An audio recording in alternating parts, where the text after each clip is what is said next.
gone.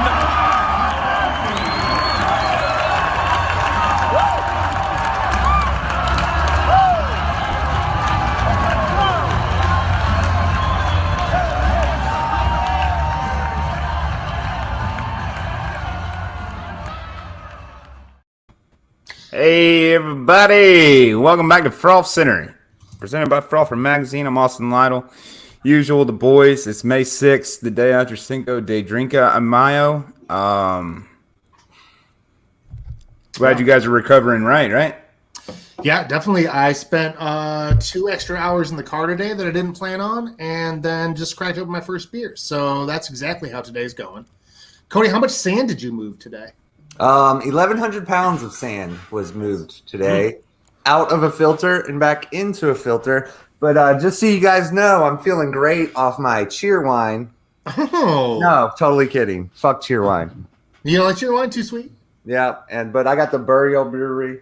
Oh, is that Surf Wax? Yep, Surf Wax Nice. is awesome, guys. Burial's great. Now I'm definitely going to mail you contrast beer so you can mail me back some yeast. You're going to mail me yeast, Adam. Yeast samples. I'll mail you yeast samples. That's correct.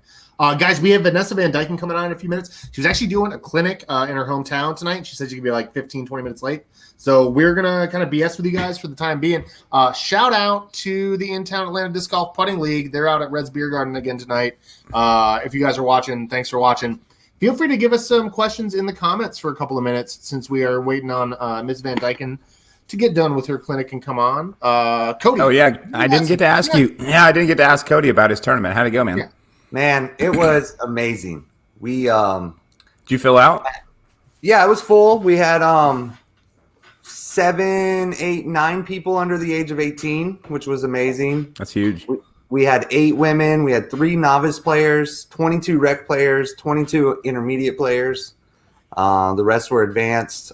Kate got to play against 5 or 6 other ladies. She was extremely happy and went really well. I have a funny story, though, about the lunch I provided, the pork butt, which turned out amazing. But I woke up at 4 a.m., pulled it off the grill, wrapped it in tinfoil. Oh, so you did the pork butt. You did. Yeah, I did the pork butt. Yep. So I woke up at 4 a.m., pulled the pork butt off like Greg Mueller told me to, wrapped it in tinfoil, put it all back on the grill. It all didn't fit, so I threw some in the oven. And I guess I didn't wrap it quite good enough because 7 a.m., grease fire, alarms going off, wake up the whole neighborhood. But luckily, everything turned out perfect. I got tons of compliments on my pulled pork, and it was just an all-around good Cody tournament. Dude, I was going to say it wouldn't be a Cody tournament if there wasn't either a figurative or literal fire involved. Right. PDGA does it all for you now. It's amazing. And the PDGA live scoring's got to make everything super fucking easy, I'm sure. Except finding the sponsors, which was very easy in Durham and with the local crowd back in the day. I love all of you. Thank you. Yeah, you know we got your back. Yeah, of course. And Frolfer, we got the porta potty straightened out for you, right? Yeah, absolutely. And the women really appreciated the ladies only porta potty. Yeah, that's a good segue because this weekend is the women's global event. Oh yeah. So I think there's something like 17,000 women playing all around the world in this global disc golf tournament that just kind of all happens at the same time. I thought we were trying to get to 3,000. No, it's tons. Okay. It's way more than that now. Yeah. It's huge. Okay. Where you're going to one, right, Cody? Yeah, hosted by Elaine King, a future guest on the show. We're going to have it in about a month. And it's going to be a lot of fun. 84 people, I think they have signed up. Hell yeah. Nice. Hell yeah. So I'm going to have to look and see because Austin and I are going to go to Frog Rock. It's the only time you'll ever get us at Frog Rock is if we're volunteering for the women's global event. Absolutely. So we're heading out there to help on Saturday morning with the gals who were on the show last week. So if you didn't watch that episode, you should go back. May or may not see some Froffer logos out there. May or may not. It all depends. May or may not. Yeah. We got to cover up the Ching's logos first. Yeah, I'm scheduled to pick up the RecTech grill, the trailer from Costa's house first thing in the morning. We'll be out there grilling, hanging out. We're gonna be garbage in baskets in the first thing in the morning. Dude, I'm kind of anxious to be a part of a tournament that I'm not playing. Yeah. Yeah. It's been so long since I've done that. Yeah, I don't think I've ever done that. I don't think I've ever shown up to a tournament and like been there through the entirety of it and not played in the tournament. Okay, yeah. So for the WGE, the Women's Global Event Gals May Madness 2021 at Frog Rock this weekend. It's on Saturday, May 8th. There are still 7 spots open. I'm trying to see if maybe I don't think they are. No, and they're not. They don't look like they're metered in any way. So I think anybody who's a female who wants to come play, set up to go. So, but they have 77 out of 84 right now. 77. So that's pretty good. Dude, tell your ladies to bring them. Bring them up. That's gonna be good. Who we got? Oh, we have a viewer question. Oh, you're who's winning the finale this year? Yeah. What finale are we talking about? We can talk about both of them. Who's winning the Worlds and who's winning the Disc Golf Pro Tour, or who's winning? Yeah. Let's go with that. What were you thinking? Well, I was thinking Player of the Year, and then the Disc Tour final. Okay, so for Worlds, I don't want to say it. I think it's going to be Pablo. It's either Pablo or Ricky. How many rounds is Worlds? Is it 4? It's 4 rounds. That's where it gets tough. For 3 rounds, and Ricky, yeah, Ricky's already won out there. Mm-hmm. Yeah, and Ricky's playing really well right now, but so is Pablo. And at DDO, when he showed that determination those last 2 rounds, how about that? Nobody can beat that guy. Nobody can beat that guy if he's playing like that. Right, he's playing like that. And that's why I said 4 rounds I pick Paul, but I think 3 rounds I pick Rick. Yeah, I think it's going to be a good battle, just like we saw last weekend at DDO. That was impeccable golf. You saw the cream rise to the top, as they say on live commentary. You know, all 1050 boys were in the top 5, and then they all showed out. Yeah, and Terry Miller didn't make an offensive remark about fellatio, so that was a win. Yeah, right. Hey. I mean, that bush will suck your disc right in. Feet back beneath him. He's back to commenting correctly. I think he's good. He got out of his system. I love how Jerem on the live commentary was like, "Oh yeah, and there's a Terry Miller bush." Oh yeah, I did hear that. That was amazing. I hope that's like his thing. Like he's such a nice guy, and he spent so long making this reputation about being a nice guy, to have it just fall off because of that one comment for like a month. I mean, we're in the time of a viral era, dude. If you say anything on the internet that you're not like approving of, then it's gonna go viral. Especially when you've got thousands of people watching. Yeah. All right. Hey, shout out to Rasta Mark, who just followed us on Instagram real quick. I don't know if you're watching here, but hope so, bud. Yeah. But anyways, Disc Golf Pro Tour finale. If it's still at Hornets Nest, yeah. Sure. That's a good question. I'm assuming so. I presume so. I call C-Dick winning that one again. And the USDGC, I think we might see our first ever 2-peat by C-Dick. Yeah. He's playing well. I like Chris. Yeah, he's playing really well, and he tends to peak towards the end of the year. And he's playing more this year, too. He's playing more events than he did in recent years as well. What are you drinking, Austin? Oh, wouldn't you like to know? I do. It's got to be Contrast, right? Oh, you already know. I'm drinking the Boom Bap, the Dippa from Contrast. Boom Bap. And since we're on the topic of Women's Global and Contrast here, this is a live exclusive on Frolfcenter. Yeah, tune the horns. Congratulations to Sierra Buford for the newest sponsoree of Contrast Brewing. Nice. For everybody just now tuning in, Vanessa Van Dyken will be on in about 20 minutes or so. Ask us some questions. Let us know. But congratulations to Sierra. That's awesome. That is rad. Yeah. So I talked to Chase when I was, back and forth from Buckhead this afternoon, and I stopped off over there, and he was like, if you want to give a little exclusive on Frolfcenter tonight, Sierra Buford's the newest member of Contrast, and of course that's going to be mentioned. So is it just Gort and Sierra? Who's all on the Contrast team at this point?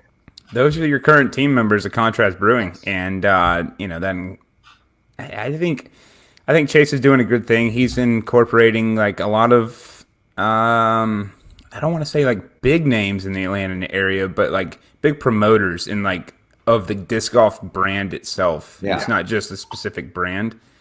And I like that about both of Sierra and Gort. But both are just huge advocates for the game, and I think they both suit the label. Absolutely. I'm an ambassador for Contrast for sure. Yeah, me too. Yeah, for sure. I mean, I drink that dude's beer all day. I don't see Gord coming. He fucking discovered the ingredients for this, so I will drink this all day. Nice. Yeah, my bag is still colored Tropicalia colors. Like all my discs are either white, blue, orange, or yellow. Like every single one of my discs on purpose. Dude, that would be so gold. Dude, I'm not kidding. That's exactly what I did this year. Like I just swapped out my pink wraiths for orange wraiths and all. Like it's literally Tropicalia colors. I'm literally going through my head like what discs in my bag that I should get rid of. So I can make room for that. Get rid of purple, bro. You can't get rid of the purple though. There's no purple on the can. You can't get rid of. I can't get rid of purple in my bag. I know. I do have some blue ones that you can hide it though. Suffice. Hide the purple. Yeah. Well, yeah, all my mid ranges are white and blue, so it's easy. I don't like different color mid ranges for whatever reason. You know, I'm kind of the same way. Like, how do you guys feel? Do you always have to have a certain color putter? I think I'm a white putter dude. Yeah, see, mine's the plastic. I think white DX is the best feeling plastic for putters. White and like the light blue. Everything else is a little too I like a stiffer putter. So close I get to KC Pro is white DX in Polecats. I've had a green putter since I started playing pretty decently serious. Yeah. What about you? Always been green. I mean, Model S. Okay. Do you always search green though? Yeah, search for sure. But my practice putters, I have 8 yellow practice putters and 8 white practice putters. But I got my green backups. I don't practice with them. Yeah, I've always been a white putter guy. I don't know, like it just was like a golf thing for me. Like a golf ball is always white. Mm-hmm. I think I had to go white just because of the putter. I don't know why I went white, but it's always been white. I've got a stack of 30 white putters out in the backyard. You know, it's anytime I get my allotment from Prodigy, I want white putters. Yeah. There's 13 of y'all watching. You're more than welcome to ask us a question. So we got a few more minutes still. Probably fill this time gap here. Yeah, we're good about that. We've done it before. We had to do an hour when Philo was on the phone. That was an interesting hour, and I feel like that was the most viewed episode we'd had yet. Everybody was like, the suspense leading up to the Philo coming on was so great. It was, and it made the show even better. We literally almost bailed. We were like 2 minutes away from bailing. I'm not even kidding. We didn't know that was happening.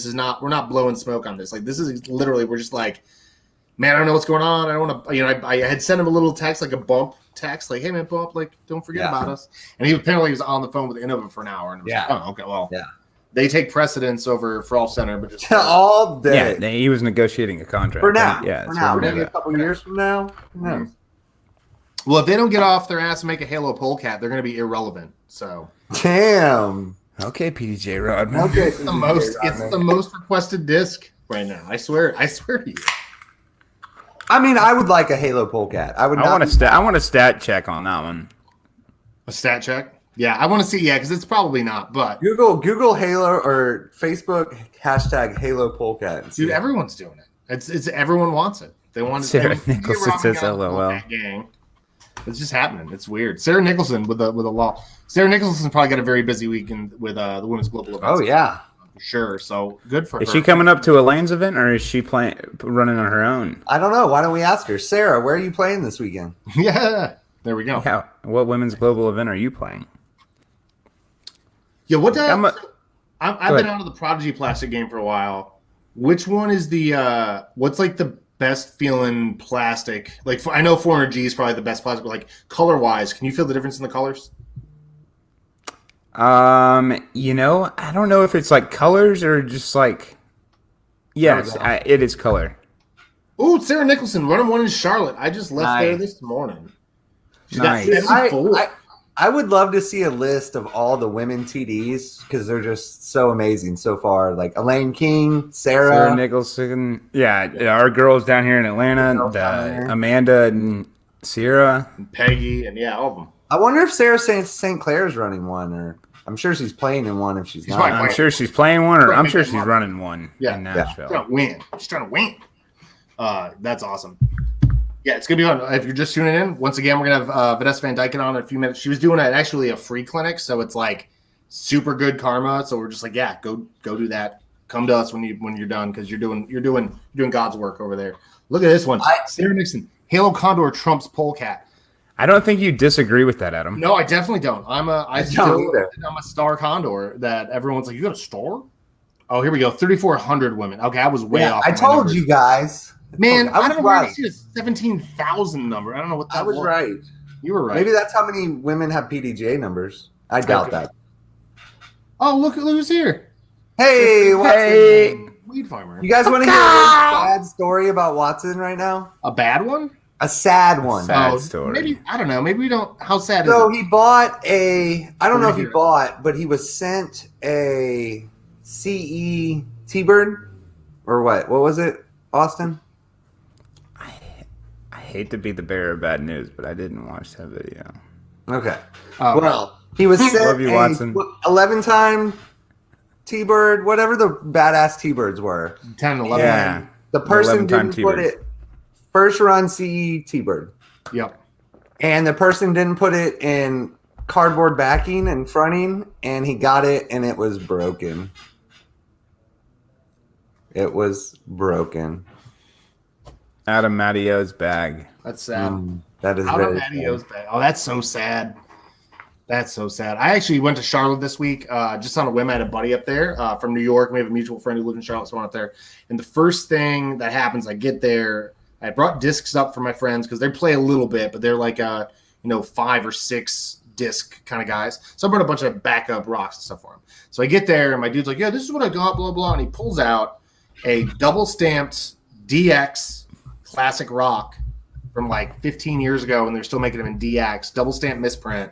He's like, "I'll trade you this for a new disc," and I was like, "Yep, I'll give you 3 of them for it." I'll give you 3 of them. 175 grams too, so it's all big as you can. Yeah, anytime I run across somebody on the disc golf course and I see that like they're throwing something they obviously don't know what it is, I'm like, I've got 3 discs in my bag right now. You can pick any 3. I will take that disc out of your bag.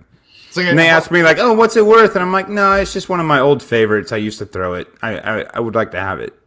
I definitely bought a polecat off a kid like 2 months ago at Perk. He came up with like 3 discs in a grocery bag, and Corey Nichols was with me. And Corey's like, "That's a polecat," and my ears perked up, and I spun around. And the kid, it's an old circle stamp from the 90s. Nice. He found it in his dad's garage. And I was like, "Dude, I'll give you $20 for that and a disc." And he's like, "How about $30? No disc." And I go, "How about 25?" And we made a transaction. It was perfect. Nice. So it's a good one. Yeah. Cody, you thrown anything new recently?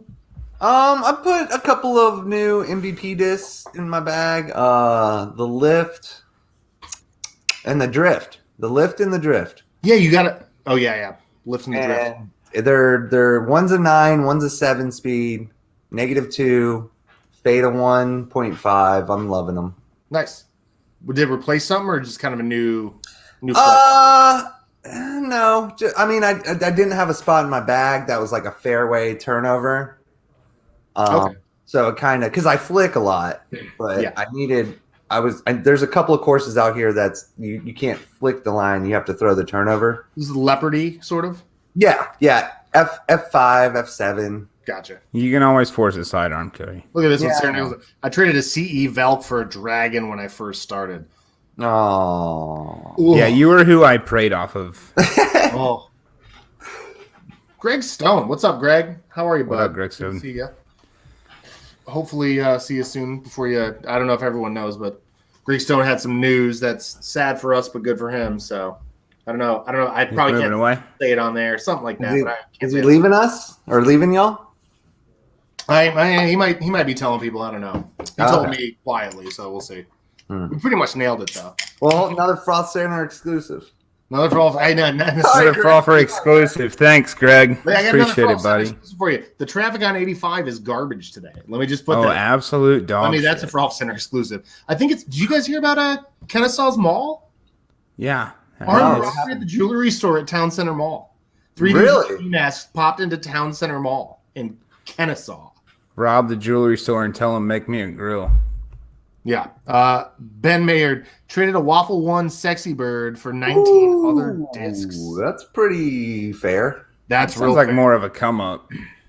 I've almost lost my 2017 Sexy Bird 3 times this month. It's been getting really hairy. Like, so how much would you sell that for if you had to sell it? If somebody, what would the offer have to be for you to sell that? I don't know if I would, dude, because it's beat to hell. Like, no one's going to buy it as a collector disc. The most I'm probably going to get for it is $45-$50, and I actually throw the hell out of it. Like, I bought it for $30. Actually, I bought it from Brian Gord's East Frisbee Trail raffle at that crappy bar we went to, and I bought it for $30 right there at the tournament, and I've been throwing it and didn't realize that now they're going for $225. Well, the thing is, discs are made to be thrown. That's what I think too. I'm not. I've got probably, except for this one. This one's pretty cool. I've got probably $300 worth of I'd say $500 worth of collectible discs in my bag that I throw. That is pretty. Yeah. This is a piece of art. This is not a disc. Well, yeah, I wouldn't throw that because it would also get lost. No, that'd be gone. Yeah. Do you feel like, instantly gone. Do you feel like you become an accidental collector? Like, there's stuff in my bag I bought for retail, like retail price, like $25, $30, whatever it was, that all of a sudden, after beating the crap out of it, it's worth now. Oh, yeah. So that's the thing. I showed you the floppy disk last week. That I've just been having fun fucking chucking around. Yeah. $70 on Dollar Disc Off Auction right now. Look at this guy. Oh, he's flexing really hard with you guys here. Yeah, I've got an OGX one in the bag too. I mean, we both you throw them. Yeah, you throw because they are great discs, and there's a reason why these discs are so expensive is because they're great flyers. Did somebody just offer me $100 for that Buzz? Because it's sold if you want it. I think he's talking about Mike Barnard art one. Oh, okay. Oh, here we go. Greystone's got a sad one. I gave away a pre-flight numbers champion orc when I first started. They found out it was worth a lot. Yeah, maybe this is how we. In this, Greystone, we can tell he's moving down to Tampa. He's got his lady friend down there. I think one or two of the girls is going with him. But yeah, he's got a new job. He's become a regional manager for his company and opened up a new store down there. So good for him. Nice, dude. That is freaking awesome. Congratulations, Greystone. He told me back at I think it was Green Valley, and we couldn't tell anybody, but. Nice. I grew up in That's Tampa. I went to middle school in Tampa. Nice. Yeah, I think it might be outside of Tampa. There's so many little towns in Tampa, you know what I mean? If anybody deserves it, it's Greg Stone, and he's going to love Tampa, Florida. Yeah, enjoy great Clearwater disc golf, buddy. That's the home of the world champ. And Clearwater Beach. It's like the third best beach in America. Definitely. Yeah. Okay, so here's one thing. While we're still waiting on Vanessa Van Dyken to show up, if you guys have sad disc golf stories and you want to put them in the chat, we'll console you. We'll just console you about like stuff you gave away or sold for too cheap, or like, or we'll just laugh at you, one or the other. Mm-hmm. Right, we might just laugh at you. That's totally a thing. Yeah, that's funny. So yeah, I got to play in Charlotte again. It's funny. First time I ever played disc golf ever. Won DX Wolf. It was Renaissance Gold up in Charlotte, and almost 13 years later to the month. I went up and played Rennie Gray this time because I knew better because Rennie Gold was terrifying. Gray, so yeah, same. Oh, okay, so he knows. But yeah, I played Gray because I wasn't gonna lose all my discs, all my Tropicalia color discs. But yeah, it was fun. It was cool to go back. I hadn't been there in 13 years. It's changed a lot since then. Met some cool cats. I can't wait till the next time I go to Lula. I haven't been to Lula in years. Yeah, and they're gonna have the new holes too. Yeah. Yeah, the new holes are coming. Slowly, the temp holes that were out there have been pulled. There's still a couple, but there's not really a loop of sort. But yeah, the new holes are coming. They're coming along very nicely. And yes, Lula it's in way better shape than it ever grown up. Has been. No, it's in good shape. Well, it's in good shape, but it's still. I threw from hole whatever the windmill hole when they were planted. Oh yes. The cedars and the cypress trees are arborvitaes or whatever they are. Yeah, they're huge. Yeah, the Terry Miller trees, I think. Yeah, the Terry Miller trees. That's what Jim calls them. That's what we should call them. Yep. Arborvitaes. Yeah, that's pretty good. You happen to check out the old Discing Around YouTube page that me and we did? I did. I watched you on it. It was amazing. You did such a great job, and it was. The interview at Bomb Squad. Yeah. Yeah, I thought that was a pretty good job. Dude's a very good videographer and knows how to make good videos. Yeah. Where can the people find that if they're looking for it? Discing Around YouTube channel. With no I, no G, like Discing. Correct. Discing Around at YouTube. Oh, cool! I just got a message. Good videos. You guys remember Dark Ace Apparel? George has been on a couple times or whatever. Yeah. We're going to sponsor some holes, but he's got a tournament coming up. It's a USDGC doubles qualifier. Where's that I don't have dates or anything here, but George, if you're watching, let the people know in the chat. $25 a hole for USDGC. Yep. And Mikhail Morris wants to know: are we live? Yeah, we are. We are. Ask away. Which is a little nerve-wracking because if we're live, I don't want to know what's coming next. I don't know what he's about to do. Yeah. Are you live? And then boom. That's funny. Cool. So that's cool. So if you follow Dark Ace Apparel, those guys are rad. I love those guys. Great interview, bud. I love it. Thanks, Paul Wagner. Are you talking about Dark Ace? You're talking about tonight. I thought you were super sarcastic about tonight. Yeah, I think he's probably talking about tonight. I mean, he's probably already looking forward to the Phil Arthur interview. You know? Oh yeah, we can talk about that next week. We got Phil Arthur, which is pretty rad. If you don't know Phil Arthur, you should know who Phil Arthur is. But if you don't, you're going to find out. Transitioning to manufacturing, you're going to hear all about it. And I believe, according to the messages I got today, there will be, I believe, an EV7 exclusive next week. I think we're getting a scoop on something next week. I'd imagine so. Let me see if I can let me see if I can work around this text message so it's not like so I'm not blowing it up. Let me just see if I can kind of fake this. We have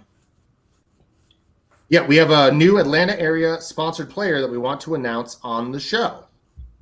Ooh. Yeah. Interesting, Adam. Yeah. Would you like to mention something prior? I got this from not from Phil, but from Phil's guy. Phil's got a guy. He's got a handler that's been.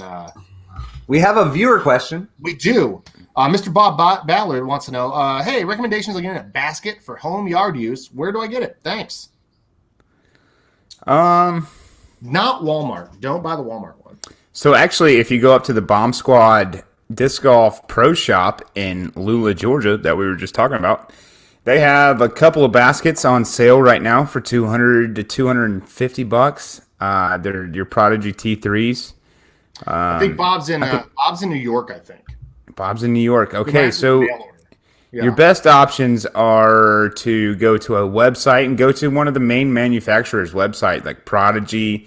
They all have a Shopify, and the Shopify will sell you a basket from there. Viking baskets you can find right now. I know a lot of people are sold out on them, but Viking baskets, Viking disc golf, you can find a basket. Oh, Amazon's got stuff too. And don't forget a disc dot. Yeah, I have one of the cheapies. I have one of those like $90 one set of stuff whatever there. Ted Chansey says eBay. He's not wrong. Greg Stone shouting out the local guys, doggone good disc golf up in Beaufort. They're good as well. Yeah, doggone. You want to answer Morris's question? Yeah, Michael Morris. When is VVD going to be? VVD. Vanessa Van Dyken. Oh, she's going to be on any minute. Sorry. Vanessa's, she was doing a free clinic, so she said she's about 20 minutes late. It's about 20 minutes now, so any minute now we expect to see Vanessa Van Dyken, or I'm going to get a really sad text message, and then I'm going to have to let you all down. But hopefully it's the first, not the latter. So just hang tight. Hang tight, Michael. Hang tight. So... Let me ask you this, and I think I already know the answers to the questions, but if somebody DMT, no. If somebody went to you and said, "I'm going to beat you," you've never met them before. "I'm going to beat you at disc golf. You can pick the course." What are you picking? Perkerson? I don't think so. Okay. I think I'm picking Mosley. Okay. For whatever reason, I just play better in Mosley than I play at Perk, even though I play Perk way more. Austin? If Brody Smith rolls into town and says, "Yo, I'm going to beat you," you pick the course. What are you picking? I said you choose whichever one. Yeah, you choose. I will play you at whatever course. In the Atlanta area, in the Georgia area, I will probably beat you in any. If this is your first time seeing the course, I will probably beat you at it. Dude, take him to the tracks and just bury him at the tracks. What about you? Tracks is good. I mean, if I'm in Atlanta, I'm making you come to Sequoia for sure. I've always Sequoia or Dupree, one or the other. Yeah, well, I'm suck at Dupree, but I mean, it's the hardest course to par. It is. Austin shreds OP. I do shred OP. Like that's what I'm saying. Like choose your course. I'll probably beat you at it. Up here, I would probably choose If I knew nothing about them, I'd choose Lee Farm. It's like Sequoia. But if I knew how far they threw, I'd choose UNC because it's fun. No, so I guess, and part of that question is kind of like, what course do you think you know better? That you play the best. Someone who's never seen it before, like a blind course kind of thing. Yeah. Because in that case, I mean, the tracks would rank up there, and Perk would be good too because the distances at Perk. I would say Perkerson. I would bring anybody out to Perkerson, and I'd probably slay them. Well, yeah, because you're like the 2.5 times champ. You should have been 3, but I forgot. Self-proclaimed Perkerson Park king. The king of Perkerson Park. That's a bold statement. That is a bold statement. I haven't lost a tournament out there in 3 years. Nice. And this is awesome. Michael Morris played Tom Triplett last week. Was on Hilton Head Island for vacation. Wanted to get a Georgia course on my list. That's a good one. Tom Triplett's a great one for Georgia.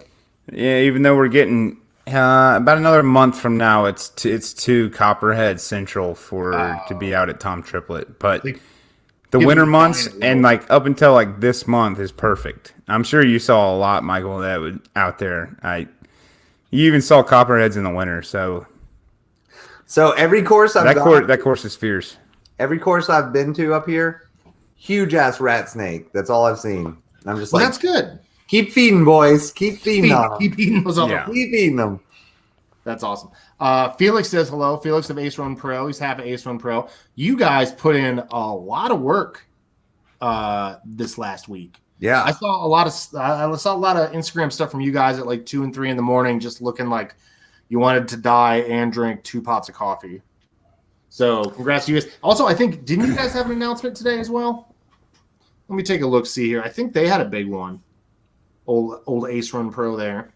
Oh, that Eagle Eye Open's coming. They're putting out the coverage for Eagle Eye. No, they had a bigger one than that, bud. Hold on. I'll make sure I get it right. It's not that I don't. I knew they had an announcement, but I just want to make sure. Or Felix, you could just put it in the chat. Yeah, put it in the chat. We tired, he says. We tired. They'll be at Worlds. They're going to Pro Worlds.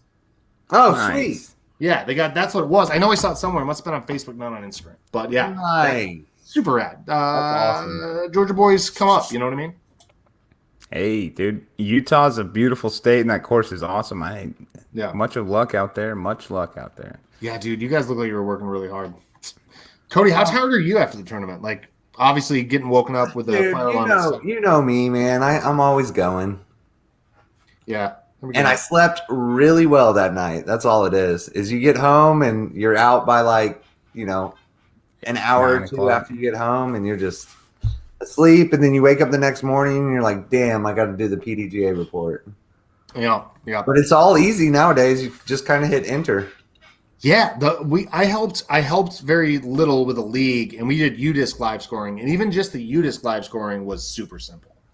No, yeah, you don't have to do anything. You don't have to do anything more. And we all agree that $15 a year is a great price for UDisc Pro. Of course. Yeah, that's a steal.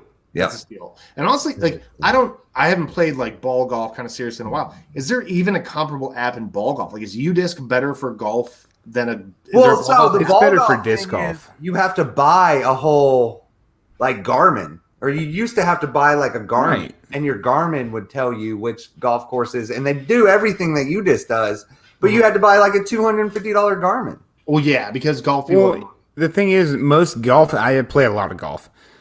Most golf carts nowadays are coming equipped with a monitor up top that tells you where you're at on the golf course, where your proximity is to the golf green. Okay. And you're sitting in these like nice leather seats with your phone chargers and you don't really whatever else. And you have your rangefinder, you got a magnet on it. It hooks right to the golf cart. Pull it out, shoot your distance, hit your shot. Oh, cool. Felix just hit us up real quick. He's going to put out the Eagle Eye stuff toward the end of the year. We don't want it to get drowned out by all these Pro Tour events. That makes sense. Pro Tour is pretty hectic this year, it looks like.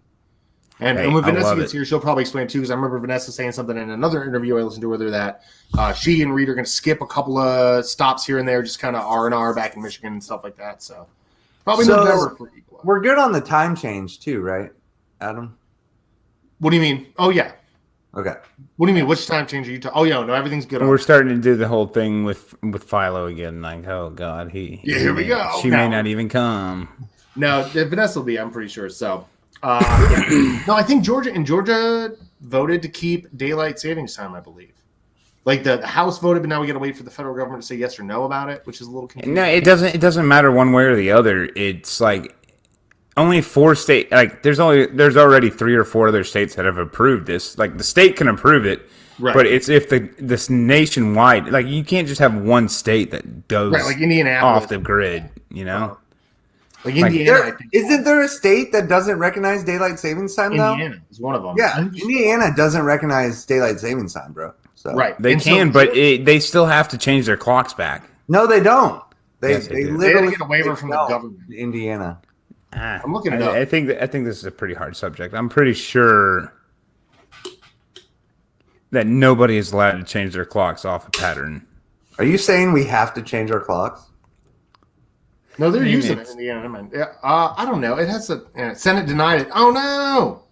So yeah, I guess we're gonna. All right, this just got really boring. We will always have daylight savings time. Is what that was basically what we're saying, and that that sucks. But at the same time, it's way better than having less daylight every day. Yeah. Cody, how did Kate do in the tournament this weekend? How'd you play? Okay, so Kate, I don't want to say it online. So Kate says that she tends to outdrive most of the women on her card. But she just can't putt. So we're going to talk to Elaine this weekend and maybe getting her some putting lessons. And hopefully we can go from there. And I don't think anybody will disagree that Kate absolutely crushes. But yeah. She's going to win the distance contest at Boomtown? I'm going to put my money on it. Yeah. I will be taking bets. I mean, yeah. Sports gambling's legal now. Raffles. I will be taking raffles. And you win all the money if you win the raffle. I think you have to say waffles for Facebook. Waffle. And no notes in your PayPal to the bookie. You can't put your trifecta in the PayPal notes, Kevin McCoy. The trifecta. I got some stuff she might be able to find. Once again, guys, we're waiting on Vanessa Van Dyken. She was doing a free clinic in Michigan, so we didn't want to jump in on that. She hit us up with that this afternoon. If you guys have any questions for us in the chat, feel free to put them in there. So I knew this because I was born there. Arizona does not recognize daylight savings time. Arizona. Yeah. Got it. Neither they don't recognize it, but they have to. There we go. Mikkel Morris asked Vanessa Van Dyken for tips. She's rock solid for putting. That's true. And she also just had to change her putting a little bit because she had a finger surgery, and there's a whole story behind that too, which is pretty wild. So we'll probably get into that when she comes on the show. So should we write that in? Is that written in there? What's that? Did you write that in the script? No, but I can put it in the script. Yeah, throw injury recovery in the script. I'd like there is injury recovery in there. We do have that in there. So we're good. Yeah, boys, we have a script. We're professionals, consummate professionals. Oh, here we go. Joe Costa. We covered this a little bit earlier. Austin and I will absolutely be there. And I am bringing Elaine a cooler, a pop-up tent, ice, and then I think I'm going to be a spotter. Yep. So you've got the one up in where? What town is that one? Is that in Durham or Raleigh? Durham. In Durham. Yep. Cool. Keith Bomblin, damn it, late again, traveling for work. Yeah, it does. Don't worry, Keith. You haven't missed anything except for us just shooting the shit. Yeah, we're waiting. If you just tuned in, Vanessa Van Dyken's coming out a little bit. She had a clinic to do in her hometown. Waiting on that to go. Vanessa rips too. Started throwing some big shots at DDO. And then love the profile pic, Joe. I believe that was actually from an episode with Greg Mueller where we asked what would Joe Costa. Who would play Joe Costa in a movie? Buscemi, so now he's got Steve Buscemi as his perfect. And that picture of Steve Buscemi does look kind of like it almost looks like Joe. It does almost. Bro, we need to have H2 on the show one night. Yeah, we should do that. H2, HH. Come on, let us know, man. Hit us up. We got dates in June and July. Oh, he absolutely was not. Greg Stone. Thank you, Greg. It took Greg a while to find it because he's on Arizona time. So that's why we figured it out half an hour ago. That's pretty good. No, H2 will come on. I'd love to talk to. I love chatting with H2. He's probably the best tournament director in the games. Hell yeah. I got a question for you, Austin. Have you ever gone through a big, I need to change my putting style at any point? If you had a big shift at any point where you just said, this isn't working, it's time to try something else, and how did you approach it? I would say it was more so with my form and my backhand more so than my putting. I've always just kind of like gone with my. I've always had a pretty decent putt, and I've made minute changes here and there. Yeah. For the most part, it's always been like the same release. It's almost like a little Anheuser straight at the basket. Yeah. But as far as like where my foot stance is, and my balance in my putt, that varies from month to month's time. Just kind of like what I'm feeling out on the backyard. But I think that normally stays the same. But there is times where I've gone out and like this past weekend at Mobile, I couldn't throw a backhand to save my life, and I need to get out to the field and rip some shots because I'm not feeling comfortable with it, and I need to change something up. And I think it has a lot to do with something that I'm not finishing through the drive. I'm just kind of like short arming it, and I'm just using my arm and not just my body. Yeah. So you just that's what gears are turning up top for me. I need to get out to the field and videotape myself. Yeah. But I think that's what my issue is right now. I want to work on getting the entire body into the shot instead of just using an arm. Yeah. Cody, do you ever make a big change, like a big purposeful change where you just said enough? Besides changing putters, because that's a big change. Mm-hmm. I did struggle for a long time wanting to what's it called where you're loft putt or spin putt? No. Straddle. Yeah. I did struggle for a long time choosing between straddle and regular. And then just recently, about 6 months ago, I changed my timing and I moved my hips more forward when I moved my putter forward now. And it seems to be working out a lot better as opposed to either starting my lower body first or starting my upper body first or starting my arm first. I keep my arm and my hips kind of on the same momentum swing. So that seems to help. Yeah, I made a big putt change recently where instead of a lot of times I would kind of line up, look at the basket, get the putter here, get into it and go.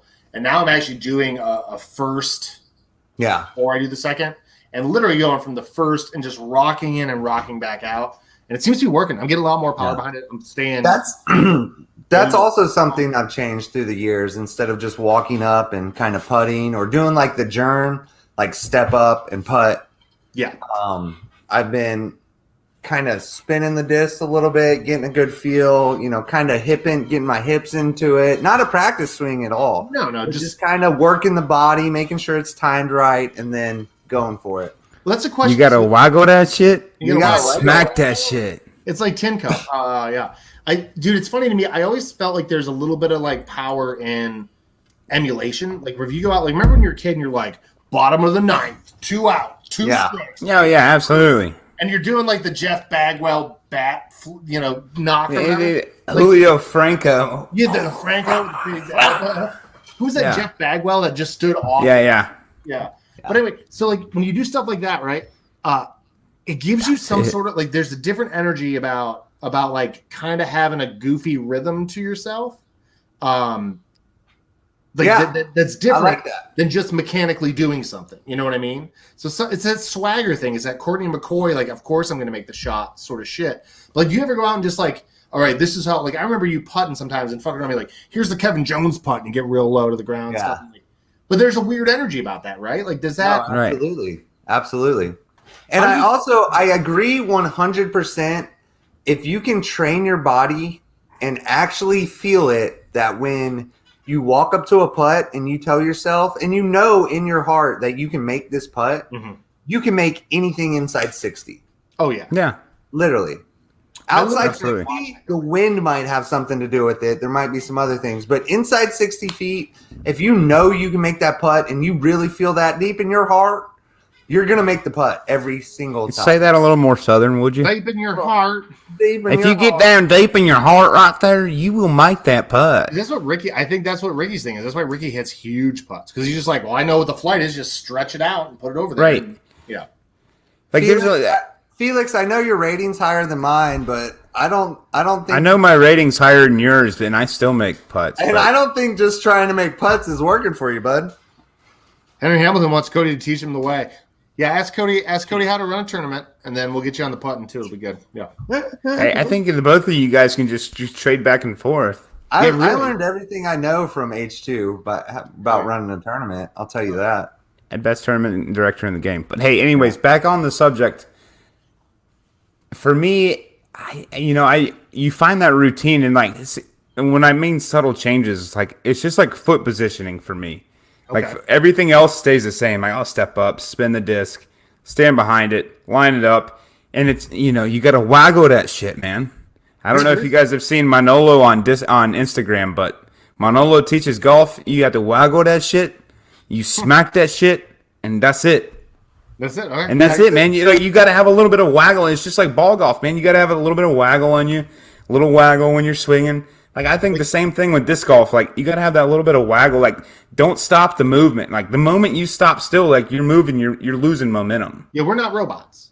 Right, exactly. So get that waggle going in there, and then you have momentum going to the basket, and just try to keep it online. I guess from that. What weight on putters? All the way up. 175 all day. Yeah, max weight. Unless you're throwing a putter, and then if I have a throwing putter that I want to be flippy, my flipping throwing putters, I will buy less weight just because that makes sense in my head.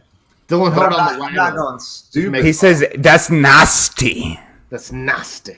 Yeah, we got when I'm putting well, I've got a wee bit of push up from my fingertips. Yeah, that's it. That's it. I find a mental cue for me is the top side of my middle finger underneath the rim, where it touches the bottom of the flight plate. Actually, if I think about that, I always get the right height. If I don't think about it, I'll go nose down. It was like Jay Bird said when we talked to him. It's like if he releases from his chest, that's gonna be the highest it can be. Will be the band. Yeah. And that's what all the East Tennessee guys do too. Right, that's that East Tennessee strat. That's that East Tennessee spin putt. Yeah, exactly. Because it's there. You're like, I stand at the band height and I'm pushing really hard. So if I just push straight, if I just go straight, it's going to the basket. Well, I don't putt like that, but I still aim for the band because I know that's the highest the disc will ever go. Correct. Yeah. I got you. Yeah, my issue is I like to think of my putter nose up because it helps me keep it in the air. But yeah. Something about the weight on the putters though. I would recommend always go for like the 175, the 174 to 175 putters. What if you're James Cole? If those are your putters, those are going to be the ones going into the chains, and literally that will be the disc that gets broken in the fastest among every disc in your bag because it is getting used every time. And you got to think about it. My disc I've had in my bag for 2 years. I guarantee you they're not 175 anymore.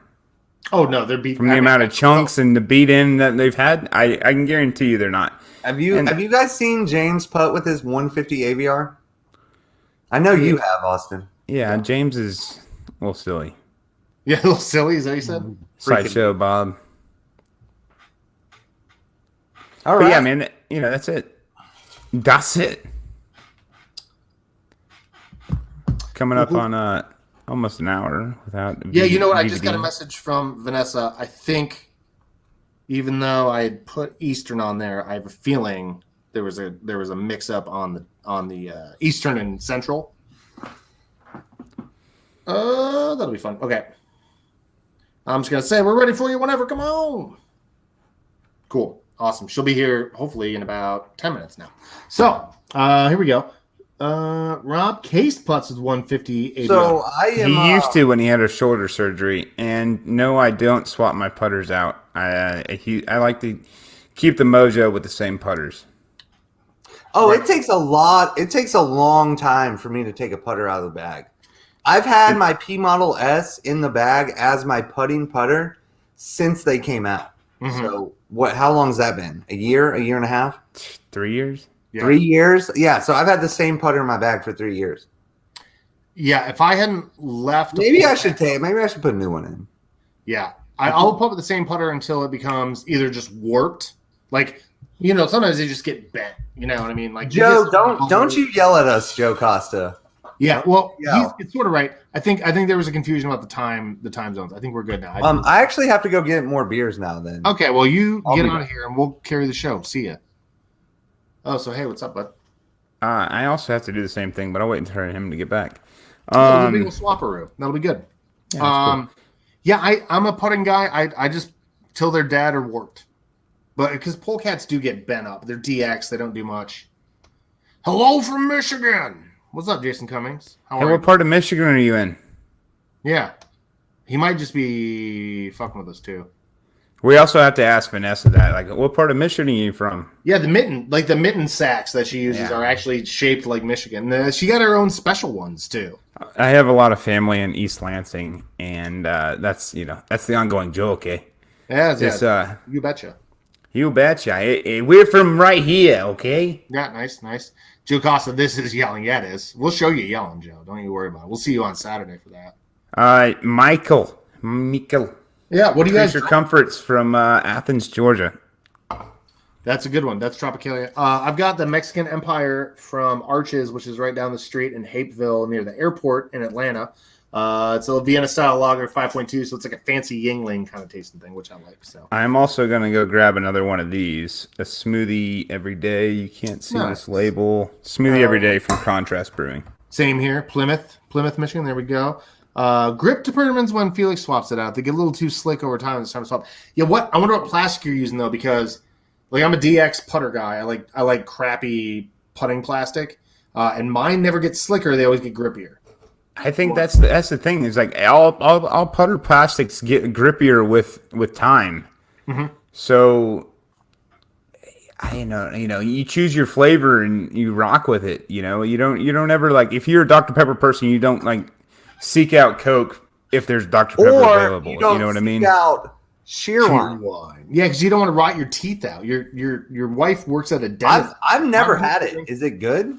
Should I try it right now, live on air? Dude, try it out. It's sugar water. Why do you have that? Hey, Austin, did you need to pee? Yeah, what are you doing? see ya. Good beers? Oh, God, that smells like cherry Coke. Dude, it's not cherry Coke. It's like cherry Coke meets Dr. Pepper meets Fanta Orange or Fanta Red. Yeah, dude, you're gonna have diabetes by the end of the show. Dude, this tastes like when you were a kid and you did what's it called? You mix them all. Oh, suicide. It does. It literally tastes like a suicide. Dude, it does. Because so here's a fun fact. This is not a disc golf show anymore, but it's about to be again. Here's a fun fact. So back in the days when soda companies would make everything awful. It's really bad. And all these, even diet would be bad, I think. But anyway, soda companies have a couple of flavors that can like trounce everything else. So let's say they're making a batch of Coca-Cola and it goes bad. They used to be able to just put root beer flavoring over top of it and just make everything into root beer when like a pump ran out of syrup or something. So it used to be a thing where like everything became root beer. I feel like Cheerwine. That's exactly what that tastes like. Yeah, it's a suicide. It's like what that tastes like. Mm-hmm. Tastes like leftover Coke. It's leftover Coke. It's a delicacy for you guys up there. That's like a thing up there. Like, I'm so glad I've never tried it before. No. Yeah, I was just in North Carolina and I saw a lot of it and I didn't drink a single drop of it. Ugh. Yeah, it was rough. It literally tastes like cherry Coke flat with little Fanta. More, and then they added carbonation. Had Cheerwine for the first time while at Bojangles. That is Southern street cred right there. Yeah, that is as Southern as you can get. Yeah, the only thing Coke Static. I like H2. It tastes like Coke Static. Coke Static. That's like LaCroix tastes like lemon static. Yeah. That's I'm not gonna get that off of my teeth until I brush them, huh? No, and you're probably gonna brush them a lot. Speaking of putting, did you see Heather Young led the tournament in putting this past weekend, both MPO and FPO? Wow. Yeah. Wow. Yeah. I saw that Heather Young won a RecTech grill. Oh yeah, that's right. Let's go. Yeah, we had Greg Mueller on 2 weeks ago, right? Yeah. That was a good one. Yeah. So any minute now, Vanessa Van Dyken. Sorry, y'all. It's taken so long. I think there was a little confusion on times. But we're going to be having Vanessa in just a few minutes. I'm going to put Austin on. I'm going to pop out real quick. Michael, if you got it out of the fountain, you probably got a lot more carbonation than I just got, and it might have been close to Dr. Pepper, especially with that Bojangles biscuit in your mouth. Everything tastes like Dr. Pepper. It's the sweet one. What's your You see Heather Young lead the tournament putting past week, Bubba. Awesome. I don't. You want to know a fun fact? Sure. I have never finished an entire can of soda in my entire life. 30 years. You never chugged a Mountain Dew? Never. Wow. The most soda I've ever drank was maybe a quarter can with a big splash of some whiskey in there. You want to hear a fun fact about me? Sure. I've had less than a dozen cups of coffee in my life. We are just the opposites. Yeah. I drink a dozen cups of coffee every morning. But I also don't need coffee. I don't want to see. No, you're fucking ADHD at the ass, bro. I'm straight up like, I've never drank an entire can of soda in my entire life, but I drink beer. Yeah, true story. And I drink coffee. Do you just not like soda? Mom tried to give it to me as a kid, and I always said, "No, it's spicy. It's too spicy. Spicy. It's spicy. Ma, it's spicy. It's too spicy." And Mom was like, "Okay, vato. It's okay, man." And no Coca-Cola for me. No. That's it, man. That's it. I don't do that, man. Yeah. I don't do the sodas. I will say, I think it's probably the Pepsi is best fun. addiction that I've never had. All right. Yeah. So you guys, do you guys have any discs that you just secretly want to buy right now that you haven't bought for yourself yet? I mean, Austin, you're in a little different situation. no, dude, I get what I want. I just You get what you want? Yeah. There's no, it's just You want to know? You want to know? I really want a Halo Destroyer. It was too stingy. It was too stingy, is what World's Best Disc Golf says. I always said it was too stingy. Yeah, it's spicy, stingy. Like the carbonation didn't work out well for me as a kid. It's too much on my tongue. Did Yeah, you say exactly. Halo Destroyer is what you would want if you yeah? Yeah, there's one. That is one disc that I've almost like sent somebody like a private message, been like, "Yo, send me a couple of those." Yeah, I have 2 Halo Roadrunners, and if I lose them, it's going to cost me a lot of money to find more of them, and I'm real bummed about that. Well, so like discs that you want, I mean, that could be anything. Like I would love more Proto M4s. I'd love more Mac and Cheese M4s. Sure, Yeah. Like, send them all. I only have one left. Those are out of production though, Yeah, and it's going to cost you at least damn 65. $40-$50 to get a new one. They're like 65 now. I wonder if I should get someone to just dye a Halo style rim on my polecats. Just dye the rim instead of dye the inside. Bet you won't. This disc is really fancy. It's a Halo P Model S with the Frolfcenter logo on it.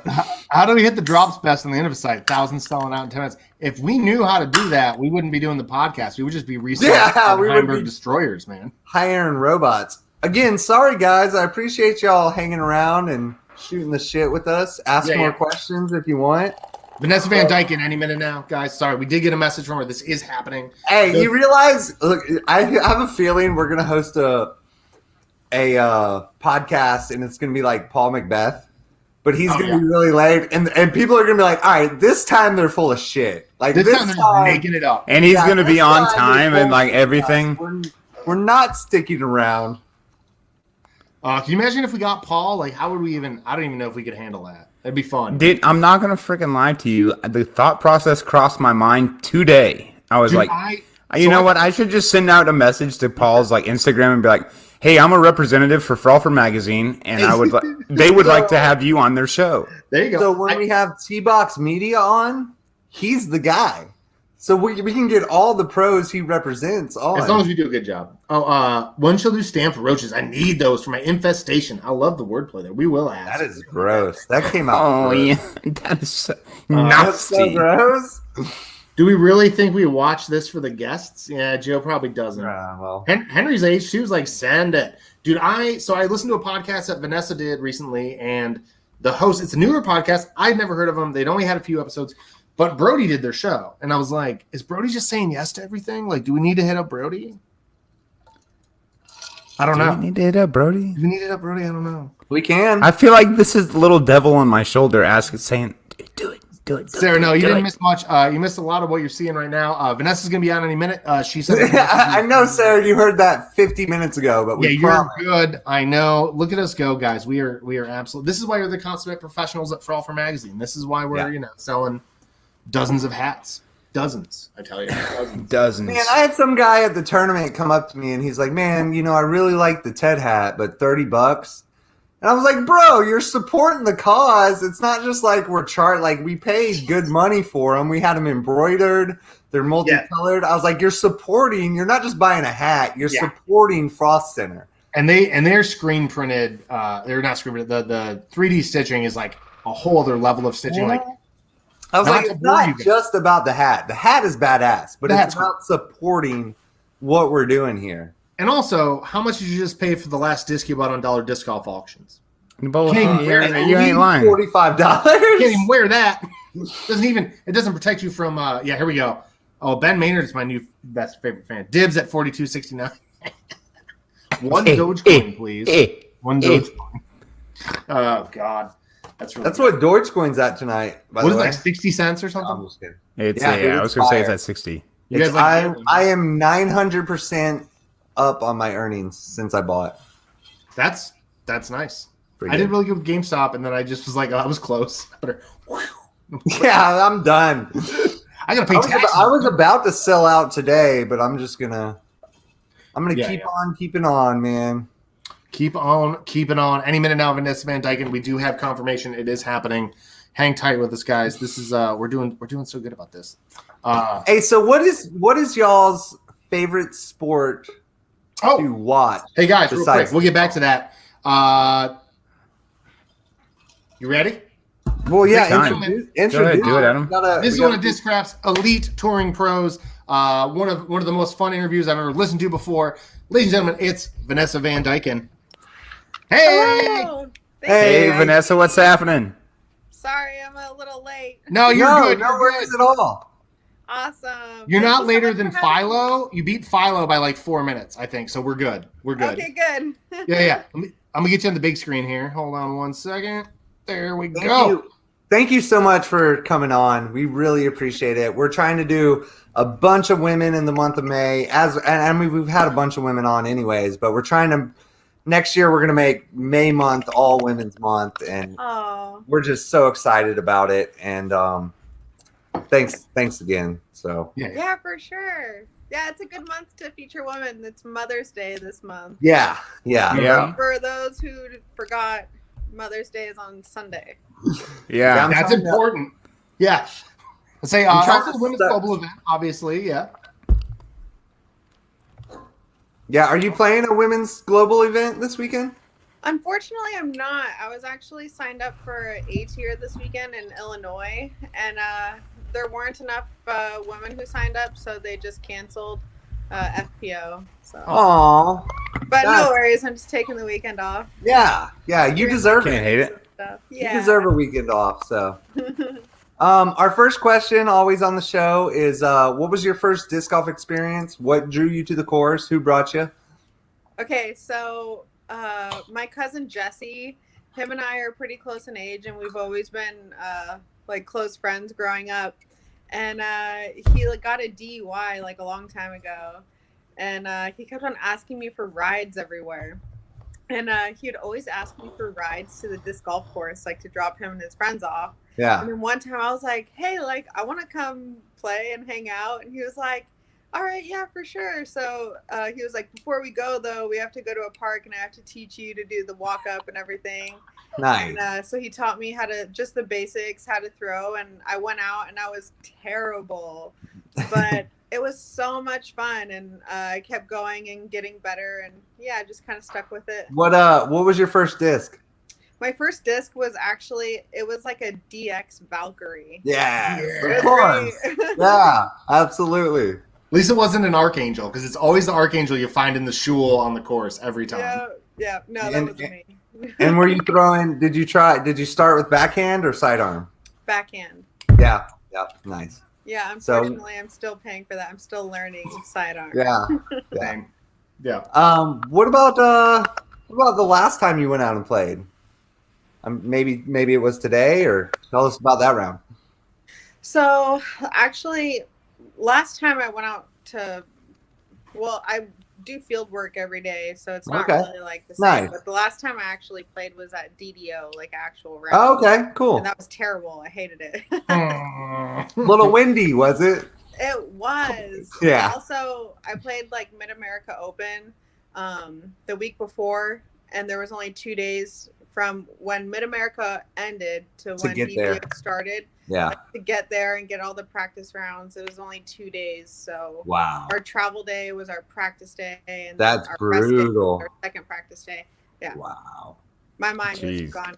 I like finally figured out what to do on the first course, and then as soon as I figured out what to do on the first course, we had to play at the second course, and I'd forgotten all of because I only had a quick practice round there. My mind was all tired, so yeah, it was not good. But it's just a part of the job. You gotta roll with the punches.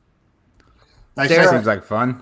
Sarah Nicholson just asked, "What's your go-to wind disc, driver, and mid-range?" So my go-to driver disc would be a Force. Yeah, because I can throw it just on the same angle as I would my Nuke or a Hades, and it'll fly very similar, just a little bit shorter, but with the strong wind. And then I would say, I know it's not a mid-range, but to me it's a mid-range. What I use as a mid-range in really windy conditions is a zone. Yeah, it's like a pretty fast. It's a mid-range. Listen, it's putter. So far. If the Gator's a mid-range, the zone is a mid-range. That's how I feel. Oh yeah, right. Absolutely. Yeah, I agree. Yeah. Very good. Very good. So you're touring full time at the moment, and coming off a year that we only saw COVID, but you just had a hand surgery in 2021. How's the hand doing? It's right now. It's perfect. It's like completely back to normal. It was just really hard because before I got the surgery, I couldn't really practice. I couldn't lift anything more than 5 pounds with my right hand. So I couldn't practice at all before I had the surgery, and I couldn't practice at all 6 weeks after I had the surgery. So basically my whole entire off season, I didn't throw at all. So I'm actually pretty impressed with how I've performed so far, considering I haven't really touched a disc for months. Wow. And the hand's doing all right through all the field work and everything now? Yeah, it's doing That's awesome. better. That's good. Yeah. I'm excited. I feel like it's just going to go up from here. So. Hell yeah. That's perfect. So I actually had the pleasure of staying with Reed at Hall of Fame Classic a couple years back. Tell him I said hello.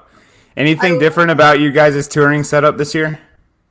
The only thing different about this year, I mean, I feel like all the years are like meshing together. Yeah. COVID. Right. But we were touring with Andy Marweed initially. Okay. Because I kind of like, I don't know. They were touring partners, and then I kind of came along and ruined everything. And so now I stole Andy's touring partner, and so now the Touch twins. Yeah, I broke them up, and so now it's just me and Reed. But Andy he just got like a really sweet Sprinter van that he's touring. Wow, that's pretty. That's awesome. Yeah. Are you guys in a van now, or are you guys still in a car? No, I like to do the Airbnb thing. So yeah, I just feel like I'm not really sure which one's cheaper in the end, because I feel like everybody is always having to, whether they have a Sprinter van or RV or whatever, they're having to fix things on it like every other weekend. It's like $500 there, $500 there. I'm like, and gasoline. You got to buy every bottle of water you want to drink. You got to buy all. You have to drive. You have to go the speed limit, if not under. Yeah. Yeah, and also like if they have the water and electrical hookups, when they pay for a campsite, it'll be like $30, like $35 a night. And I'm like, I mean, that's how much we can find Airbnbs for. Yeah, absolutely. I stayed in an old school bus one time that was refinished on the inside for $25 a night. Me and my wife. It was freaking cool. It didn't have heat. It kind of got cold, but it was fine. Do you seek out like the cool, unique Airbnbs or whatever's cheap and easy and close?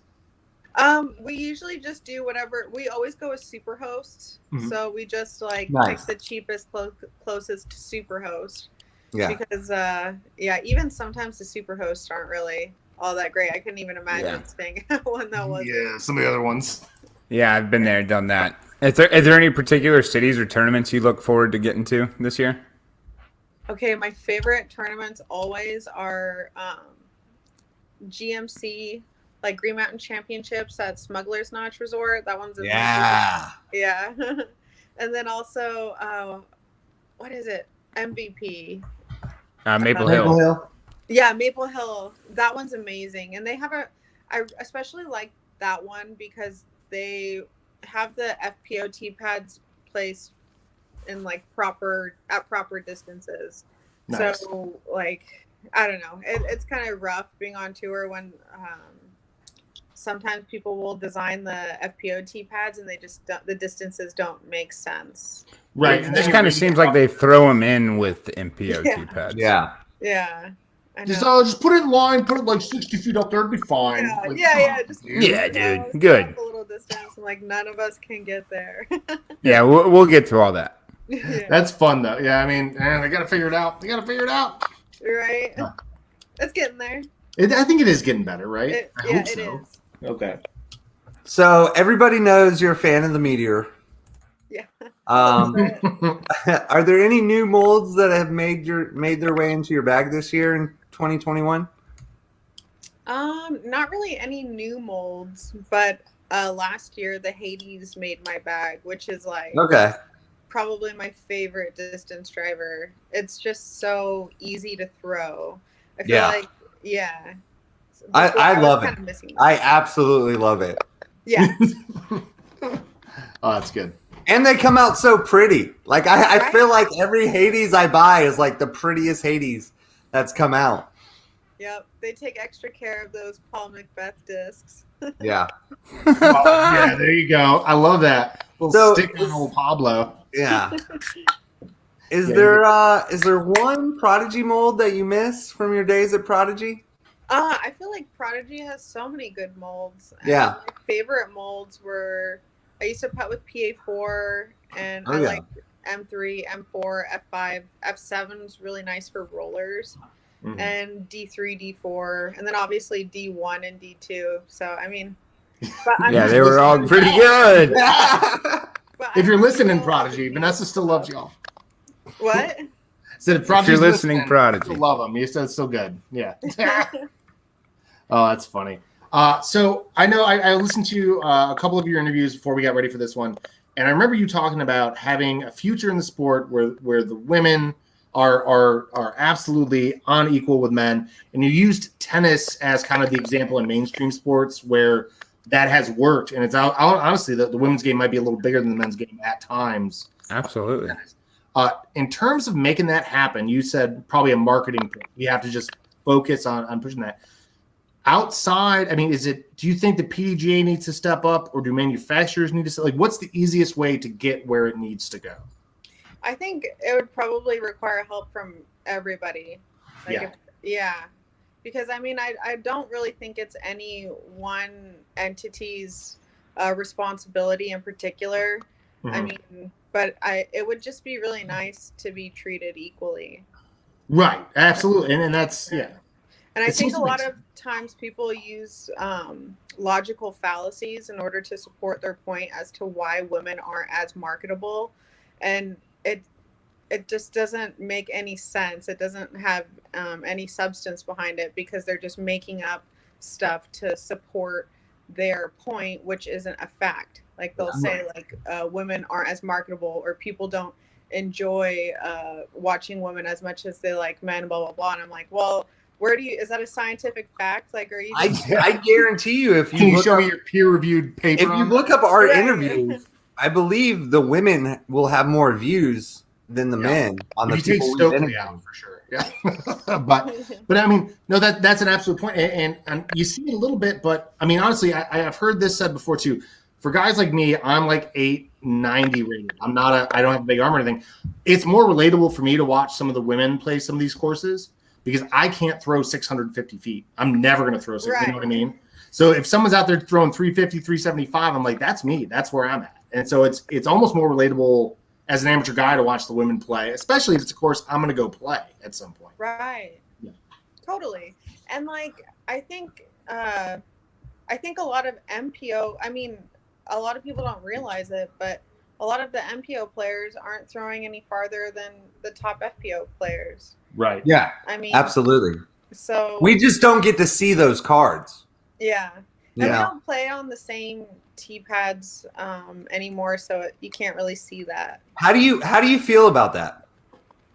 I like it because it still needs some improvement, but basically the way it was set up before is when we play from the MPO tee pads, at that point it's just a putting contest between who throws the farthest. Okay.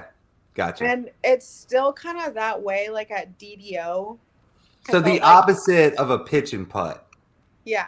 A long and putt. Yeah. So it's just like, it's basically a putting contest between the people who drive the furthest. And then I feel like an equivalent in MPO would be if they made all the holes like 650 feet away. Then it would only be like Eagle, Paul, Simon, Garrett, and like Calvin, like battling out at the top all the time every week, and which was kind of what we're already seeing. Right. I mean, there might be some of that going on with MPO. I don't really know because I don't pay too much attention to how far their tee pads are, but I think course design is a really important thing, and it would be great if they could take like some statistical analysis between all the divisions and see how far the average pro throws, and then design courses accordingly. Kind of like they do, or like they do in ball golf. Like 80% of the field can birdie every single hole. It's just about execution. So it would be really cool to see the same thing in disc golf. It sounds like you're setting yourself up for a job in this. Like, yeah, absolutely. No, seriously. I mean, there's got to be a hole in the sport for women course designers. Oh my God, I would love it. Yeah, I've done it before. So my ex-boyfriend was a course designer, and I moved to Finland with him, and I would go on a lot of jobs with him, like all the time, and he'd teach me how he does it, and just walking the land and becoming one with it, right? Yeah. Yeah, you just kind of have to have the eye for it, and you also have to make sure that it's testing for all the right things. I feel like a lot of course designers, I see it even at elite events, they will design a course which is catered to their own skill sets. So if they have like only a sidearm flex, like a majority of the holes are all perfect for like a guy who throws a sidearm flex 400 feet or something like that. It's like, this is ridiculous. But I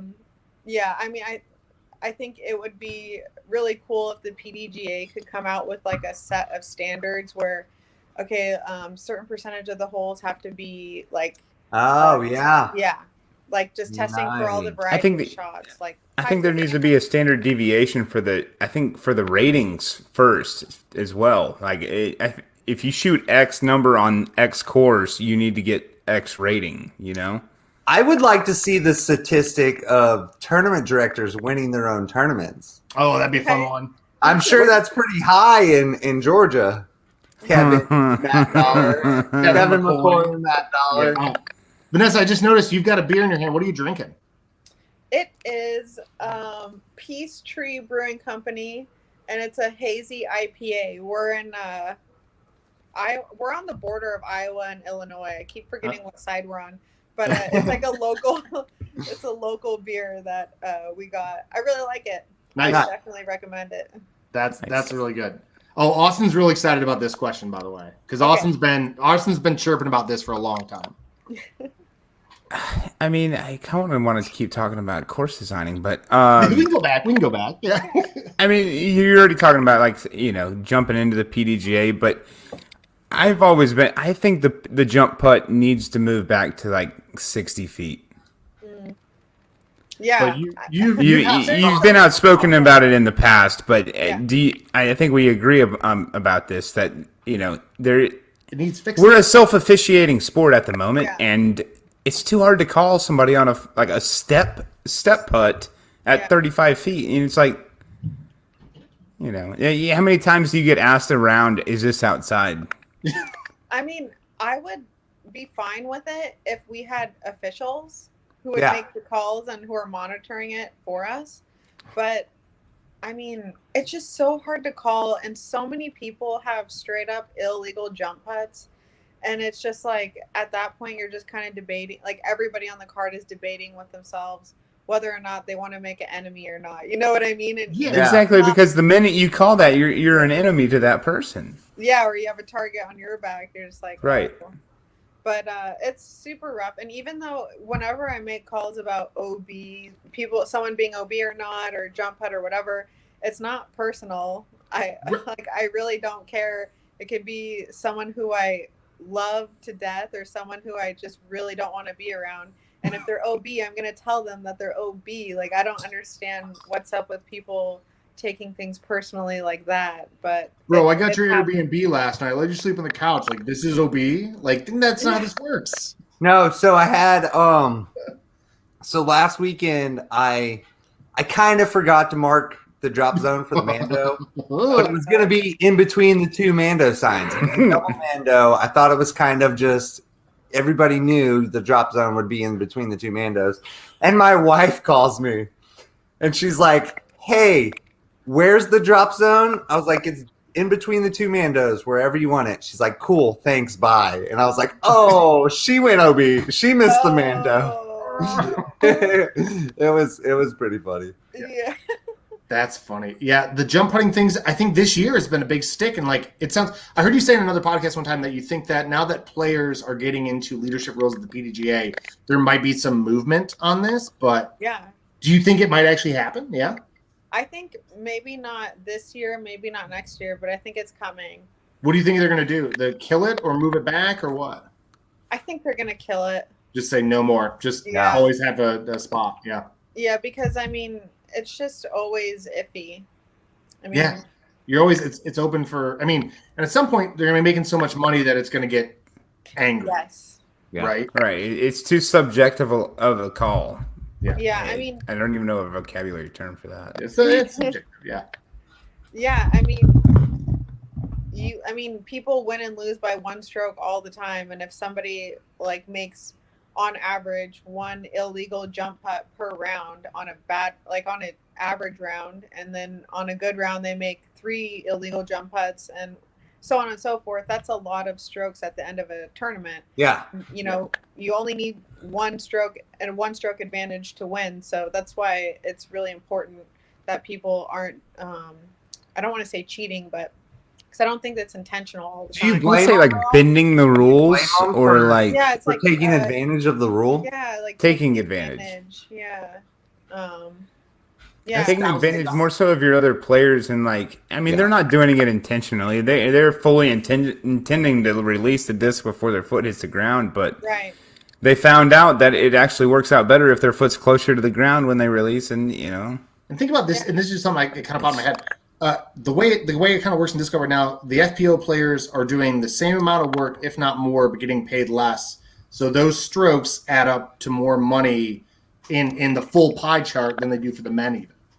You know, the men might make more money or lose more money on one putt, but it's not a bigger part of their income than tournament winnings are for the FPOs, I would think.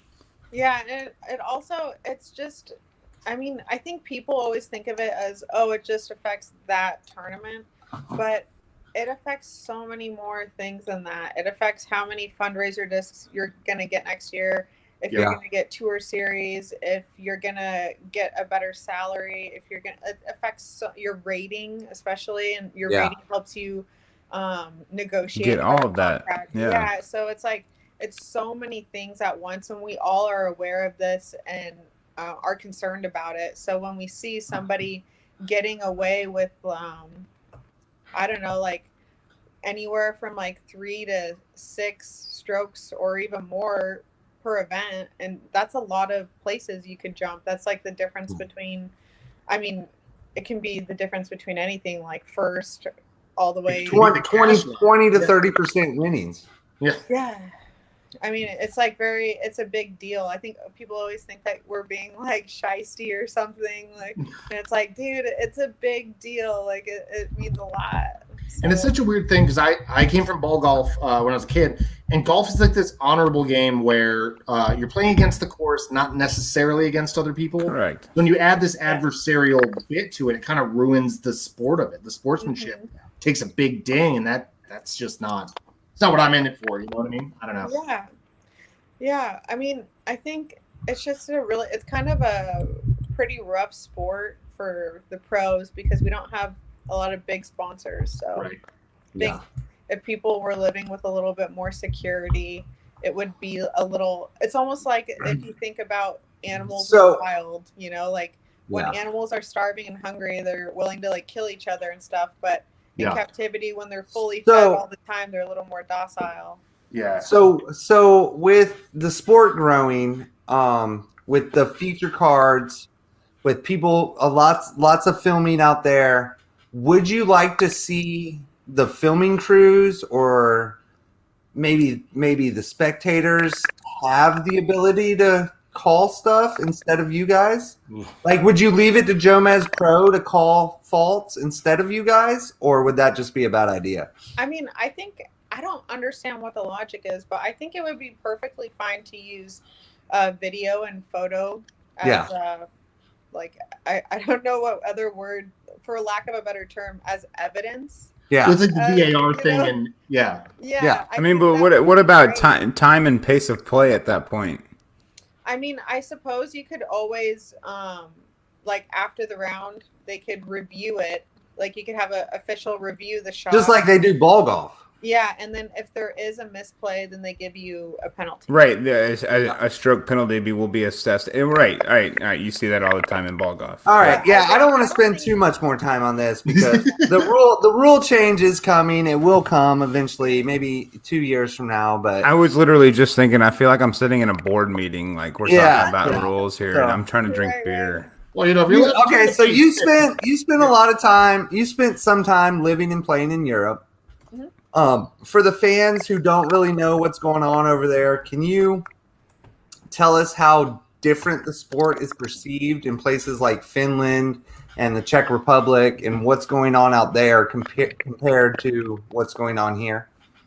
So I feel like over there, it's just totally different. It's respected as an actual sport. Like when you go to the course to play, there's people dressed up in like athletic apparel. You would never see someone in jeans or like drinking beer or anything like that. Wow. Like, they're all like pretty serious. I mean, you'll see straight up like 7 and 8-year-old kids being dropped off by their mom, and they're just allowed to go play like with their friends who are the same age. You know, like it's a safe environment, and I really like that.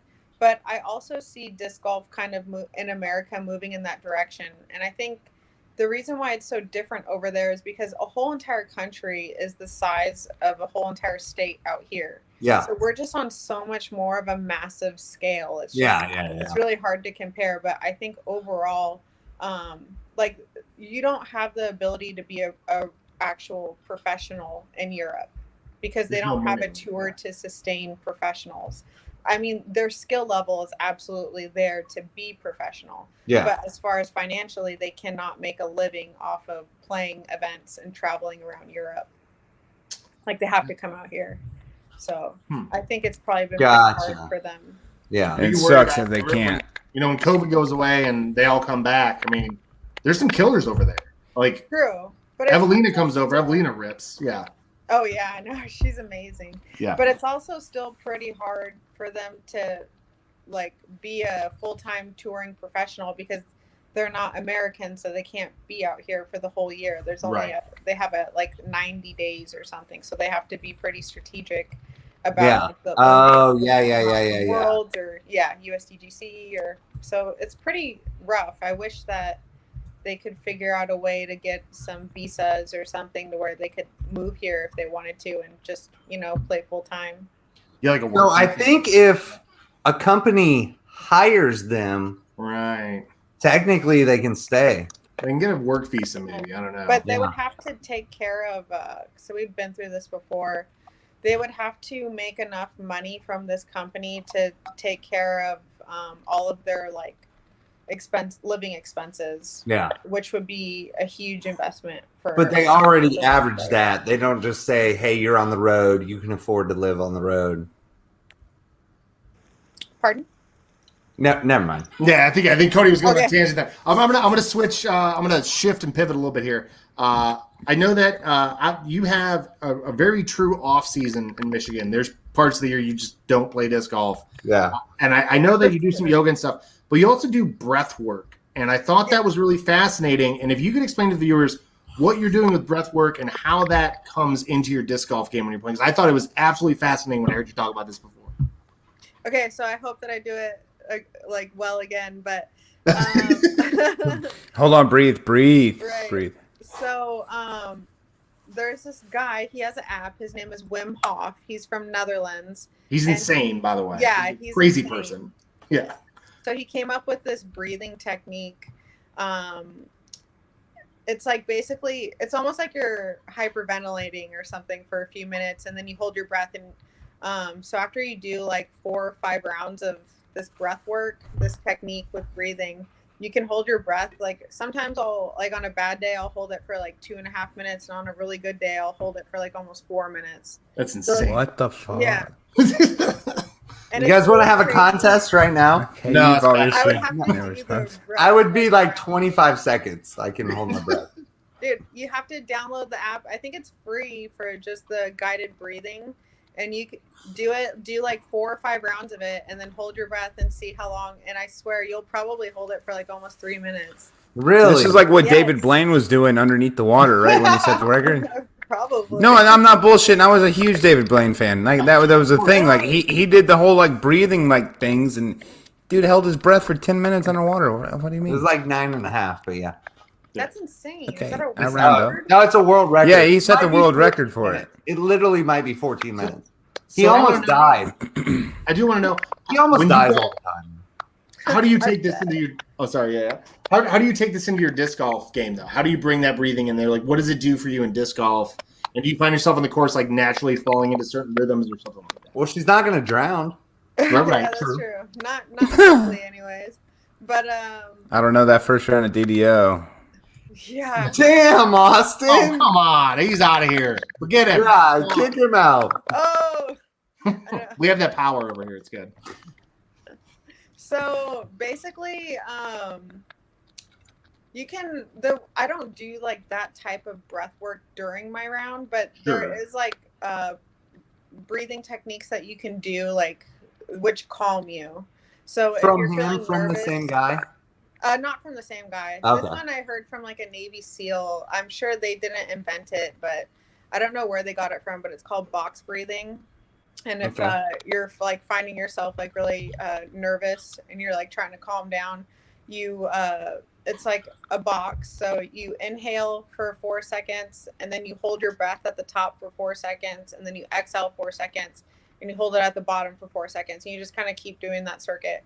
And it helps like regulate your heartbeat and like activate your parasympathetic nervous system to kind of calm yourself down.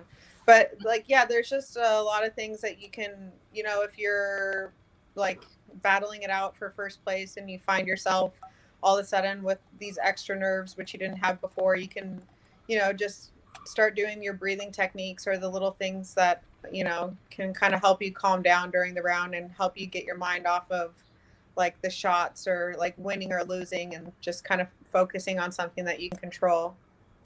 On the focus question, are you someone who throws let's say you throw your up shot, you got a putt coming up. Are you walking up to your disc, not thinking about disc golf, thinking about that putt, or thinking about teeing off in the next hole? Like, where is your mind when you're playing around? I'm so sorry. I got the end part. I didn't catch the first part. Sorry. Like some people, like I think they used to say Ken Climo didn't think about disc golf till he was throwing a shot. Oh yeah. Some people think about like the next hole, like if I've got a 10-foot putt, now I'm thinking about teeing off the next hole. Where is your mind when you're playing around? I honestly, I try to, it's really hard to, because you have to be really disciplined, but I'll try to either do the box breathing. So I'm just focusing on counting and my breath, or I'll try and notice something. So like, I'll be like looking at like nature or whatever, trying to get my mind off of it. But I try and think about it as little as possible because basically I feel like you only have a certain amount of energy every single day. Yeah. Mental and physical. Yeah, exactly. So I only have a certain amount of energy to think about, to be in that really like high gear where I'm really stressed out about disc golf shots or whatever. And so I have to be really careful when I use that energy. So I try and do other things to distract myself from thinking about it. But sometimes like it's really hard to control, and you just kind of like, once you kind of slip down into that fucking rabbit hole, like you can't get out. Oh yeah. No. They call that the bogey train. The bogey spiral. I don't sleep those nights. Those nights I don't sleep well. I mean, it's real hard to jump off the train when you're on it. Yeah. Mm-hmm. But yeah. We got some fun questions left. You good for some fun ones now? Yeah, I'm ready. Now we get all the serious shit out of the way. Yeah. We'll quit talking about that. So, Vanessa, what would you be doing if disc golf didn't exist for you? So before I decided to go tour, I was doing a prerequisite program for nursing at San Diego State University. Oh wow, nice. So I would imagine I'd be doing that, which doesn't sound so fun. Not anymore. It doesn't sound so fun, but it's a career. It sounds fun in 2020. a good backfall. Yeah, it's not as fun as frisbees, though, right? Yeah. Oh no, I mean, dealing or having to take care of people don't go to the hospital like excited or fun. Right. Like, bad spot, you know. It's got to be a super rough, tough job. Yeah, for sure. Yeah. Okay, another fun question. Paul Macbeth just bought a McLaren because he's rich as fuck now. Right. If you were Paul Rich, what would be your dream vehicle to splurge on? I don't think I would splurge on a vehicle just because I don't know. Come on! Come on! What's the biggest RV you're buying for tour? Yeah, are you buying the big boy? I mean, oh god, I don't even know if I would. Like, if I had a lot of money, I wouldn't even buy an RV. I would just stay in nice hotels. Oh, there we go. Yeah, you'd be living that fancy hot tub life. Super host. Yeah. Every Airbnb has a hot tub now. Yeah. Right. That's now a filtered request. My hotel comes with a bath bomb. Right. Thank you. Yeah. Okay, that's good. I love that one. So this is my favorite. I think it's my favorite. I have a lot of favorite questions I ask, but if you had to choose a celebrity to be your doubles partner, non-disc golfer, who would your celebrity disc golf partner be? For doubles round. I'm just going to say Chris Hemsworth. There you go. He could launch it. I bet he could launch it. I mean, he should be able to. Yeah. Yeah. And he can pull it back. No. Oh, yeah. Okay, good one, Cody. What's the favorite city you've ever been to? What's your favorite city you've ever been to? You've been all across the world. San Diego. Still. Hey, where you were from? Yeah. Nice. It's just the best city in the whole world. I mean, yeah. Great weather, great food, great everything. There's like, I mean, I don't know. I may be biased because I was born and raised there, but I feel like everywhere I go just doesn't really compare. Damn. Sure. California girl. That's a solid endorsement of San Diego. California dreaming. Yeah. Oh, dude, that's a drastic change from California to Michigan. God bless you, child. Via Europe. To Atlanta. Down here in the South, we say God bless you. Yeah. Instead of saying I'm sorry, we say God bless you. Bless your heart. Just bless your heart. Bless your heart. That's different. I know. I'm taking all the time to get Reed to move. I feel like Reed is such a Cali dude too. Like he seems like he would be out in California. I know, right? But he just loves Michigan. So there's no. It's something about being in the mitten. The mitten, in the mitten. Yeah. Where in the mitten are you? Is it Holland? Holland? Yeah. You don't even know, huh? I feel like it's west. But non-Michiganers don't get the joke, so it's cool. We get it. I know. Oh, but I mean, it's really awesome in this. I mean, gosh, the summers are so hot and humid though. There's so many bugs in Michigan. Are you kidding me? Oh yeah. I thought the South was bad with bugs. The North is way worse. But you know what? The disc golf there is pretty amazing. Like, yes, it is. So I mean, that's where Discraft started. I mean, that's the Mecca. Yeah. I mean, I was surprised. I had no idea that Michigan had so many like good courses, but it's pretty awesome for disc golf, but only for like 5 months out of the year. Yeah, right, exactly. I've got family in East Lansing, and yeah, it's always a pleasure going to visit them. Michigan's nice. Yeah, for sure. But it's nice to visit, I would say. Visit, yes, indeed. Go ahead, Austin.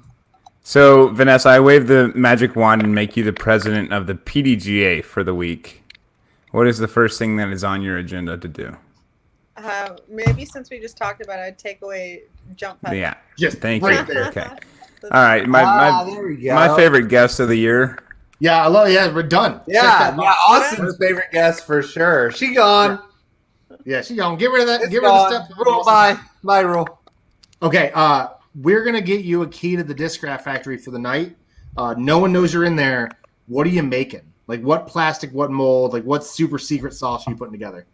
Oh my god, I feel like I would mix like a Z swirl with glow. Oh. I mean, I always call it glitter. I don't know what they call it. Like, it's glitter. Metal flake. Yeah, metal flake. That's like the manly way to say it. Yeah, it's glitter for sure. It's sparkle. It's sparkle or glitter. Yeah. Yep, sparkle, glow, glitter, swirly, Z. Everything. Just mix it all together. And suicide. Like a soda suicide. The cheer wine. Tastes like cheer wine. Oh, we brought it all back. That's so good. It's all summed up. And what? I'm sorry. Would it be a meteor for sure? Oh, for sure. Yeah, for 100%. Sure. Okay. Just one of every meteor. M4, nice. I want to make sure it's more flat though, so it's like more stable. So it's more like an M4. Yeah. Got it. M4 isn't. I mean, it is flat, but I feel like the meteor. They're a little more shallow. Faster. Yeah. Like I feel like it's a little farther and a little bit less flippy. Nice. Damn, I need sounds a meteor. Like a better mid-range. Yeah, it sounds like I need an ESP glow sparkle right swirly. Meteor. I'm sure Nate Heinold will make it one of his like million Ledgestone discs. I feel like Ledgestone discs. List that have you seen the list that? It's insane. There's like 30 custom like runs of just OOP molds, like whatever Nate wants, basically. Yeah. Meanwhile, I can't find a Star Wraith to save my life anywhere on the internet. Yeah. Just a star one. I don't care what color it is. Yeah. You know who would have it? Callie McMorrin. Callie McMorrin would definitely. There we go. Name drops. She was in town recently. She had everything. She had the big van, the big RV. Adam gets the most discs off this podcast. Oh my god! Me and Austin are like, hey, you got any like D2 stable D2s or first run M4s? And Adam's just like, give me anything. No, Sarah Nicholson was on the show. Like, man, I can't find flat top rocks, and Sarah Nicholson mailed me like 17,000 flat top rocks. I was like, okay, that's cool. I love it. Anyway, sorry. So I know you're not from the South. Have you ever had Waffle House? I have.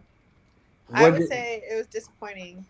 Oh, I know. Is that blasphemy to you guys? Yeah.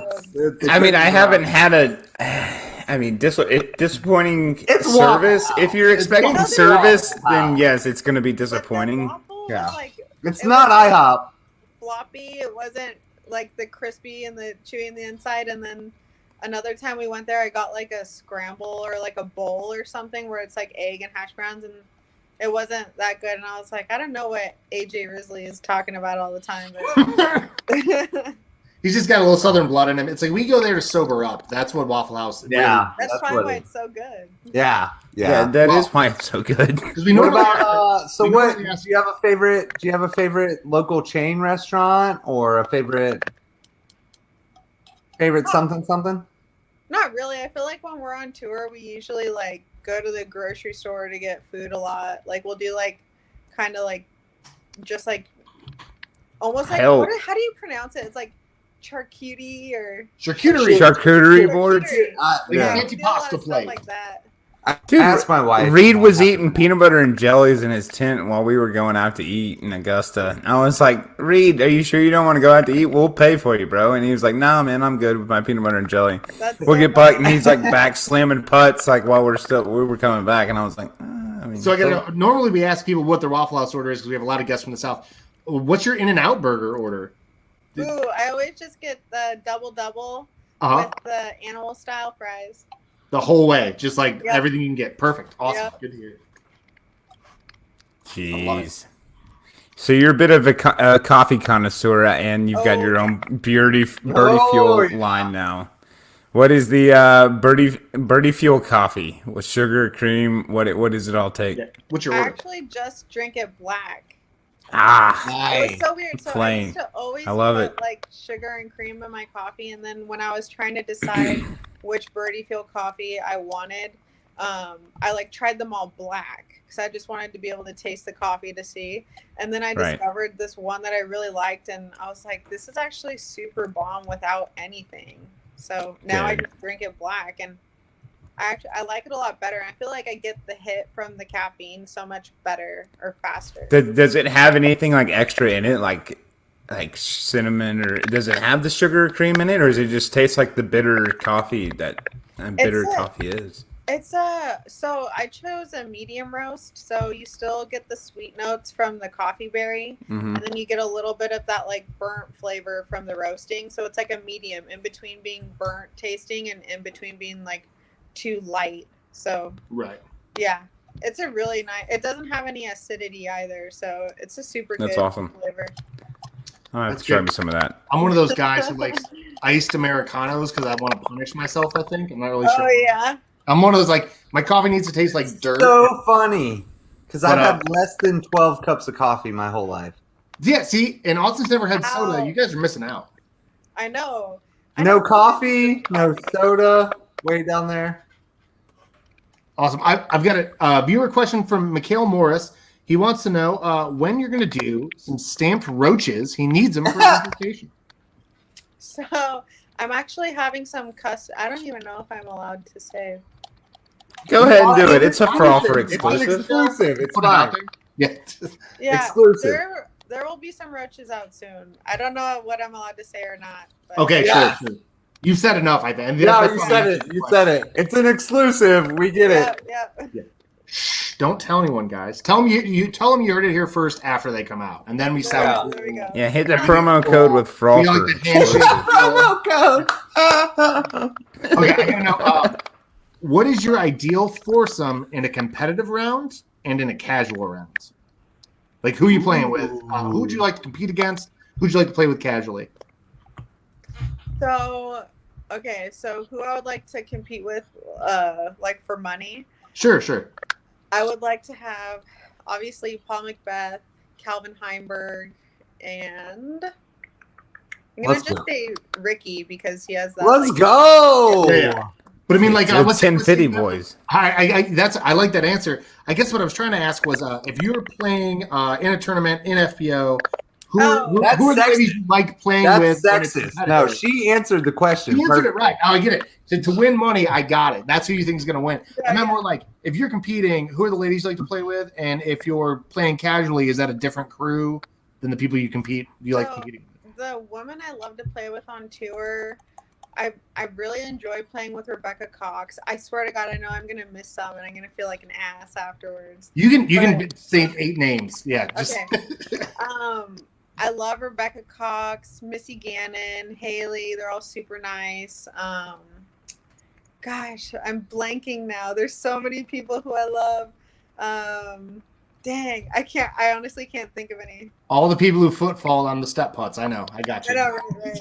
But I mean, everyone is most people are so nice. There's only like a couple who are like, who I feel like, oh man, I got to play with those people. Oh yeah? Do you care to share I feel like there's a lot more in the MPO division. You don't care to share those names? Yeah. Maybe one? Can you give us one? You don't No, Cody, get out of here. Who's the Nico LaCastro of the FPO division? Actually, Nico LaCastro is so fucking nice. Yeah. He is so nice, but sometimes he gets in those moods. I think that's just competitive spirit. Some people are pretty fierce about that. That's what I'm asking. Who's the Nico of the FPO division?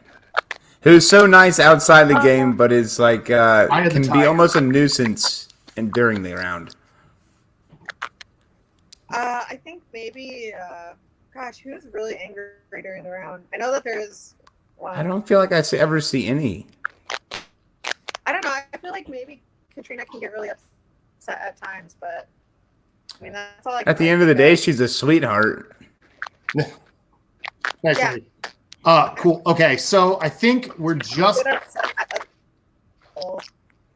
She like will get upset with herself and like hit her bag or something, but she's never like. There's no one who really like freaks out like. Yeah. In that way.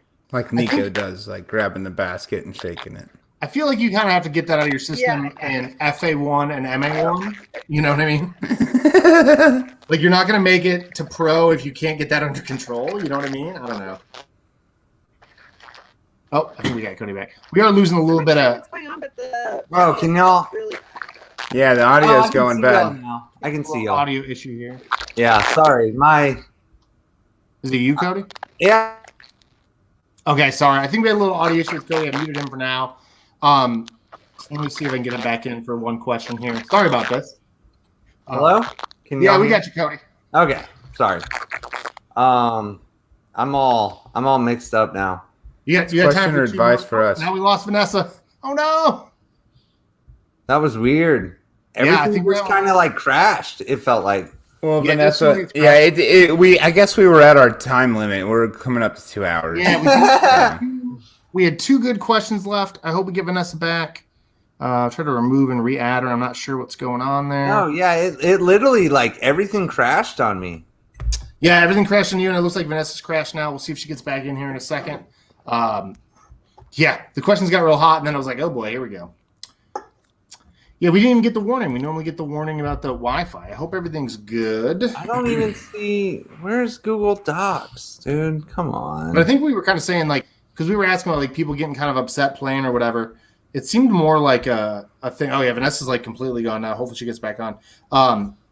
It seems more like if you can't get that under control by the time you get out of amateur status, like, it's not going to get under control and you're not going to be successful, I feel. That is 100% true, dude. Like, you see these guys coming up to the I personally see these guys coming up to the MPO division and like they're hot shots in MA1 for sure. Like they're first, second, third, first, fourth place, and they move up to open and like they get their ass handed to them and they fucking throw a little fucking tantrum out there on the course and you're just like, bro, this is the big leagues, homie. Like you can't come up here and just you got to get your shit together.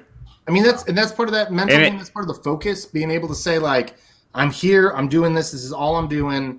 I'm not going to worry about throwing a tantrum or punching a tree. Dude, tree punchers. Bro. Oh, my God. Tree punchers are the apps. Like, if somebody punches a tree in the card, I'm thinking about how much I paid to be in the tournament and how hard the DNF is going to hurt, and I'm thinking about going away. I'm just like, I watched a 300, he's probably about 280 pounds of a man punch a tree with full force at Wills Park on hole 14 and shatter his fucking hand. Oh. And I despise playing with him now. No, you don't. I love the guy to death. I love him to death, but I don't enjoy it. After seeing that, we beat you in doubles on my send-off round. And we talked a whole bunch of shit. You had fun that round when I was sent off at Etowah, and we beat. That's what I'm saying. Like I enjoy it, but I don't enjoy playing serious rounds with that guy. Yeah, I get you. I mean, when disc golf is not that serious, bro. No, I mean, I've always said if I'm I've had one pro in Atlanta always complain about every tournament I've ever had. I can never make this pro happy, and I really could say fuck you to him and not give a shit. Yeah, I try. I try. Yeah, we all. I think everybody who's watching knows who it is. Yeah. We can. Okay, let's not get too hot here, bud. Yeah. I think we might have lost Vanessa for sure. I sent her a message. It does not have a red receipt. I'm afraid her phone might have died. Phone might have died. It looked like they were in a hotel. Yeah. So basically, the last question was, as always, what's questions or advice for us. Yeah, of course. Which I would love to hear what Vanessa had to ask us or tell us. Maybe we'll get that in the comments. Yeah. I would say real quick, if Vanessa doesn't get back on, I want to make sure that we hit up her sponsors for her. We were going to give her that opportunity here in a second. Yeah. Obviously, Discraft. She's got the Meteor. It sounds like there's some more fun stuff coming out. Birdie Fuel Coffee. She's on Goat Towel, Upper Park Bags. Those are the 4 I know about. So make sure if you're a fan of Vanessa Van Dyken. Dude, seriously though, if you guys have not tried an Upper Park bag, it has to be this. If what's his name, Gorilla Boy? If that's the best bag in the game, this is this is 99% closest. It is a hiking backpack that is made into a disc golf bag. It is the most comfortable fucking bag you've ever had in your life. I got a question on that though. The Simeon only carries like 18 discs or 21 discs or something, doesn't it? No. It's either Gorilla That thing carries like 35. Does it really? The Simeon? Yeah. From Gorilla Boy? It carries more than 18 or 20? 35, yeah. Oh, wow. Okay. It's like the same as a Golf Mahal or like a Mystery Ranch. The Mahal. Yeah, Mystery Ranch Golf Mahal. Okay. We learned from Levi a couple months ago. You remember him? Yeah, I do remember Levi. Buckingham from Pound. Yeah. Yeah, I just couldn't remember how many. I saw Murder Mike got one. I looked at him. I was trying to. Oh wait, we got Vanessa back. I think we're gonna find out. Just 1 second. Hey, we got you back real quick. Are everything good? Sorry about that. Yeah, my phone actually died. Even though I had what? Oh, you're okay. I said way better than us just yelling at each other. Yeah, it's definitely better. We were yelling at each other. That was pretty bad. Anyway, we only had 2 more questions for you. We were going to get you out of here. I appreciate you coming on after the clinic. Thanks for everything you do. Cody's got a couple for you, and then we're going to give you a time to just tell people how to support you. All right. So, Vanessa, we are food crazy over here. If you had to cook a meal for Chef Ramsay, what would it be? Fish tacos. Yeah. What kind of fish? I know it sounds crazy, but salmon. Yeah. Salmon fish tacos. So good. Great answer. Is it blackened? Spicy? No, they're not spicy. I mean, I make pico de gallo with it, which is really spicy, but we just like whip up egg and dip the salmon in egg and then dip it in breadcrumbs and then fry it. Fry it. So fried salmon. Fried fish why tacos. it's so good. It's like anything's good fried. Well, duh. But so this is actually my favorite question I ask everybody. That's good. Do you have any questions or advice for us as a podcast interview? I mean, I think it was super fun. I really like the way how like you guys all have a really fun and enjoyable personality. So I feel like the show is fun to watch. It's kind of like the only ones I don't like are when they ask too serious of questions the whole time, and I like catch myself feeling bored answering the questions. Yeah, like when I said we were sitting in a board meeting earlier. I don't want to sit in that. Well, that wasn't even bad, but I mean, yeah, I think you guys ask a good variety. I wouldn't say I have any critiques. I like what you're doing. I like your style. What about you? Got any questions for us? Oh gosh, I'm so bad at this, but okay, I don't know why I'm so interested in this. You don't have to answer if you don't want to, but how did you guys start your podcast? Like, how did that happen? Yeah, so it's kind of a standard answer. People have asked us right when COVID started, the Atlanta Disc Golf Facebook page. We had already done a magazine. I'd already been writing articles under the Frolfer name. We use Frolfer as like a keep the squares away. Like they don't get the joke. We don't want them paying attention anyway. Right. And so during COVID, everyone on the Atlanta Disc Golf Facebook page was arguing with each other over the stupidest stuff. Like we can't touch the baskets. The courses are closed. Just dumb, mean arguments. So we did this bracket where we basically took all the courses around Atlanta and made people vote for 32 days on which course they liked the best. And to reveal the winner of that, we did one of these live shows. And then we're just like, we could do this every week. And we've did this year, episode number 49. So wow. Yeah. My wife was the first interview. Yeah, we're 3 weeks away from a year. Yeah. Wow. That's fun. Well, who are you guys gonna have for your year? Are you Elaine King? I think Elaine King is our year. That's a good one. 5-time world champ, no big deal. Yeah, exactly. No big deal. We're not nervous at all. We will have had a combined total of 25 world champions on our show by then. Yeah, because Barry Schultz has got like 90. Well, no, you have to add more to that because we have Phil Arthur next. We have Courtney. That's what I'm saying. Like we will have about 30 world champs by Elaine King. World champion title. Yep. Well, all right, add it to the list. Absolutely. Shake it off. Yeah. No, that adds for one. We add that. We had it. We had them all. Phil's got one, right? It was two. No, yeah, he's got one. He's got two, actually. Anyways, Vanessa, thank you so much for coming on. Thank you for having me. It was super fun. I really appreciate you all. We would love to have you back after. And Reed, please kiss and hug him for me. Actually, Vanessa, we do a New Year's Eve show. This is our new tradition where we bring you on for like 5 minutes on New Year's Eve at like 7 o'clock. Just like cheers with us. If that's something you're interested in, we'll shoot you a message. So that's super fun. Yeah. I'll do it. Oh yeah. Hey, kiss and hug Reed for me. Tell him everybody hello. Good luck the rest of the way on tour. Thank you so much for coming on, Reed. I'm going to put you on the big screen, Vanessa, and let you tell people how to support you, what you need, what they need to know, all that good stuff. So thank you again. Yeah.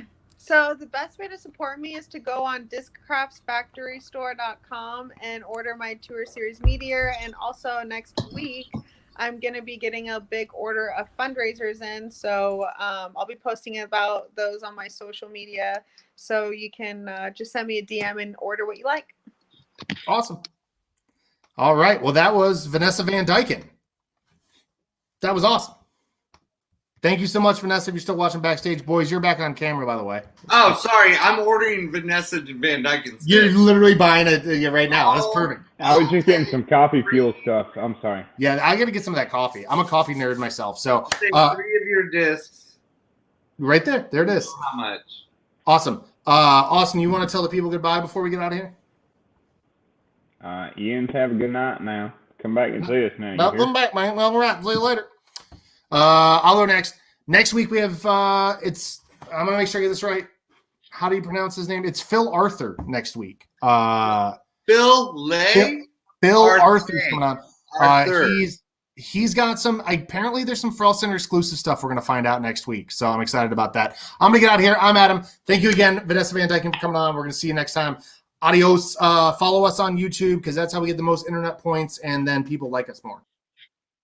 No, yeah, guys. If you guys are new to the show, please go over to YouTube. Just hit subscribe.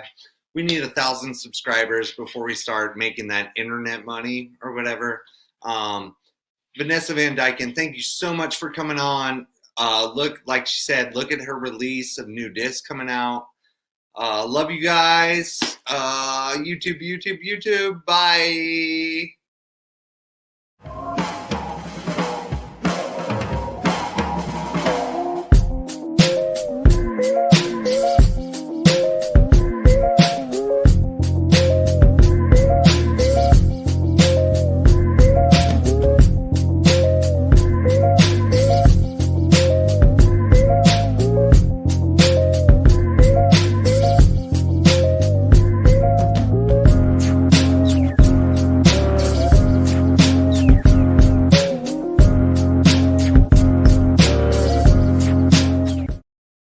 Shoppers, can I get a fucking oh yeah? Thank you.